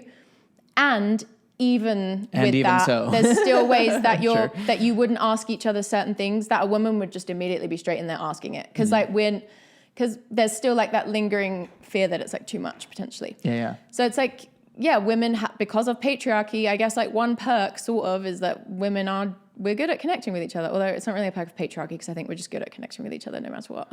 Also, another way that slut shaming has isolated us from even platonic intimacy, which a lot of ways like just helps us feel better and feel that closeness and proximity and trust and care that we're often seeking through sexual relationships. Yeah, exactly. Exactly. Microdose physical touch more. The bros can't cuddle up. Yeah. Because that's gay, or it would require some kind of emotional. When I was a teenager and in college, like I was always just like cuddling with the girl in bed, completely platonically, not a sexual feeling inside it. Mm. And like I wasn't sexually active. And it's like I think there's a nice correlation there of like you don't feel as like desperate for human contact. Yeah. Even though I was horny in college. And they want to date her, and she says, no, I'm sleeping with 5 guys at the same time. And these are kids. The ones at the burger place? This idea that men are lonely because women are having sex with too many men at once. I'm just like, this is an unhinged correlation. Like, you don't realize math? what you're saying. Yeah, like you cite studies when it's convenient, but I'm like, young men are not lonely because women are having sex with 5 guys at once. Like, if anything, that math would indicate that people are much happier because that is 5 guys being serviced when it used to be 1 girl for 1 guy. So we've just had an uptick in male service. Like, what are you talking and it's like, about? why isn't that guy one of the 5 guys? Yeah, why doesn't he? Because he doesn't have what it takes to be one of the 5 guys. His burgers are shit. No one wants to buy a burger from 6 guys. They want it from 5 guys. Hate. But sex is better with emotional connection. A lot of the early feminists had a lot of trauma. You had trauma. A lot of people have had trauma. And what happens with trauma is it tends to be like PTSD. Every time the Puritans mention sex, it's murder, accidental manslaughter, rape, AIDS, rape, and now we're at, what are we at? I completely blanked. I completely forgot. Oh, PTSD. Yeah. What happens with trauma is it tends to be like PTSD. If we have disconnection early on, or abuse, or violence against us, attachment disorders, as I've talked about in your other podcasts when you're very young, it gets reenacted and repeated throughout your life over and over and over and over again. So interestingly, the early feminists were mostly traumatized women. If you look at the histories of them, they had physically abusive. I mean, name a woman who wasn't traumatized at that time. Yeah, it's like marital rape was allowed. That was just seen as a normal thing. I'm sure women from that era were traumatized by and large. Physically abusive fathers, alcoholic fathers. They had uncles who raped them. They had, I mean, terrible, even their mothers too. I mean, just really abusive parents, but mostly the men in their life were horrible. That stands for a lot of women today. A lot of this whole experience depends on where you come from and what you had. So she says that thing about like we tend to What was her point in bringing that up? repeatedly I might have cut something that I shouldn't have, but basically like we'll repeatedly enact an experience. But like she's kind of saying that like women will be promiscuous and have a lot of sex because of trauma, which I'm like, I mean, yeah, hypersexuality is like can be an outcome of trauma, but there's also plenty of people that have a lot of sex that don't have sexual trauma. And I know my Jungian is showing, but I'm definitely more of a like integrating, as opposed to yes, just like turning repressing. Away. Yeah, and like there's a way that you can. I mean, BDSM is kind of a good example of how people. Yeah, a lot of the time people are sort of playing out a certain trauma, but there's a way that can be done like genuinely as a healing thing. Like that can be genuinely healing. Yeah. And also that's happening in all areas of life all the time. And people's marriage choices are just as informed by trauma. Like she's saying like, oh, well, casual sex, you won't have good connection. And that's just like playing out trauma. But it's like having sex with the first guy that you date at 21, that's also it's just going to be just as bad. Like the trauma is its own thing to be dealt with. Marriage, casual sex, they can both be horrific when they're just done through trauma. Yeah. I think that actually a better way of thinking about agency than is this binary thing that, humans have agency, etc., is it's kind of more of a personality trait. I think that some people are very agentic. Some people are able to set their minds on doing something and they just make it happen. Those people are very well suited to making their own decisions. Those people hate the idea of any kind of limits on their freedom. I kind of like the point that she's making here, and I do think it's true. And also I do genuinely think we are those people. Like, I think I know there are a lot of people who do genuinely prefer more guardrails in life, more clearly defined, like more structure. Yeah. But they are unusual people. Most people actually, they go with the flow. They kind of do what other people around them are doing. They drift a little bit. They're a little bit passive. They kind of make decisions based on what seems normal. They follow the template as it appears to them in their moment. I just love how she was like, I'm going to reject the binary and introduced 2 types of people. That's not necessarily a bad thing, but it does mean that those people are more vulnerable to bad scripts. Mm-hmm. The problem with I mean, you do want to have cultural scripts that are sort of the best for the most people, but I think you also need to make sure it's clear that there's a lot of flexibility within that script. And I'd say our big script sucks. Yeah, they do. We have a pretty shitty big script. And honestly, like, these people are, if anything, she's trying to get more back to that script. You know what I mean? Like we've gone too far thing. It's like, you're still you're still wanting to cling to this old script, though. You can tell by the way that you're talking about all this. The problem with the sexual liberation narrative is it assumes that everyone is highly educated. The sexual liberation narrative. As opposed to sexual liberation itself. The narrative that sexual liberation is a thing that it needs to happen, that it's good for me or anyone else. That I should be having sex. As someone who owns a pair of pink handcuffs that I have used. After 2 Pinot Grigios. Is it assumes that everyone is highly agentic. It assumes that everyone is capable of being faced with all these various choices and saying, I don't think it does. I don't think anyone is making that, again, for saying like, I'm not going to do this binary thing. I don't think the people who are out there making free choices for themselves are like, everybody needs to be exactly like me. Those people are like, you need to do you, boo. That's what I'm doing. Yeah. Everyone who's like really sexually liberated is like, you do not have to have any sex if you don't want to have any sex. Yeah. This is just like the way that they've interpreted it, because we're probably not sexually liberated because not that many people are. But mummy Look at what she's wearing. all these various choices and saying, I'm going to choose this one and that one and making it happen, rather than what I think is more realistic, and particularly when you're talking about young people, and I think even more talking about young women. I think young women are particularly mimetic and particularly... We love a queen who says mimetic. I'm going to give her 10 points for using the word mimetic. I knew you'd like that. Yeah, we love the word mimetic. showing this, that women are, for instance, more likely to like imitate other people's body language. They're more likely to, they pick up slang more quickly than men do. Like young women are very socially attuned. She's not wrong, like that is true, but I do think it's, and there may be a biological component to it, but also I think it's just kind of a disempowering narrative. Like this idea that, well, women are more sort of people-pleasy and likely to copy others, so they need to be given stronger scripts for how they should live their lives. I'm like, I don't think that's good or true. And also, I mean, there's a big reason women are so people-pleasy is patriarchy. Yeah. Even if it is this like biological quality that we have in a higher amount, is still just like, then we need to just like learn to deal with that. We're not babies, you know. Even people that do prefer more of a blueprint, it's like, well, there's still lots that they can choose and, you know. Build some better blueprints. Draw them up. Obviously, if you are highly agentic, I think you mentioned, Deborah, young people who are just like, no, I'm not into this, off the apps, not doing it. They're highly agentic. That's very impressive, but it's rare. Like most people actually are I also think there's just plenty of people who aren't highly agentic. I know some people like, who are not on the apps who are not agentic. If anything, because they're not highly agentic, they don't want to be on the apps. They're and just I know like, I do some not want super agenty, super apt people. Yeah. Has food freedom gone too far? Because when people have that make their own food choices, they often make terrible choices. Yep. more likely to like, imitate other people's body language. They're more likely to, they pick up slang more quickly than men do. Like young women are very socially attuned, like more than any other group. They're very alive to what's high status and low status and like keen to imitate it. You also see this with fashion, all sorts of things, right? I think to just say to those young women, good news, you can choose anything you want. You can do anything you want. What's the alternative than saying give everyone choice, though? You want to not give people choice? Yeah. Like it's choice either way, right? You're just basically saying like, how much should we tell people that this way is the main only way? Like that's kind of just what you're saying. Because I don't think she's saying that people should be forced to do anything. And like the highly...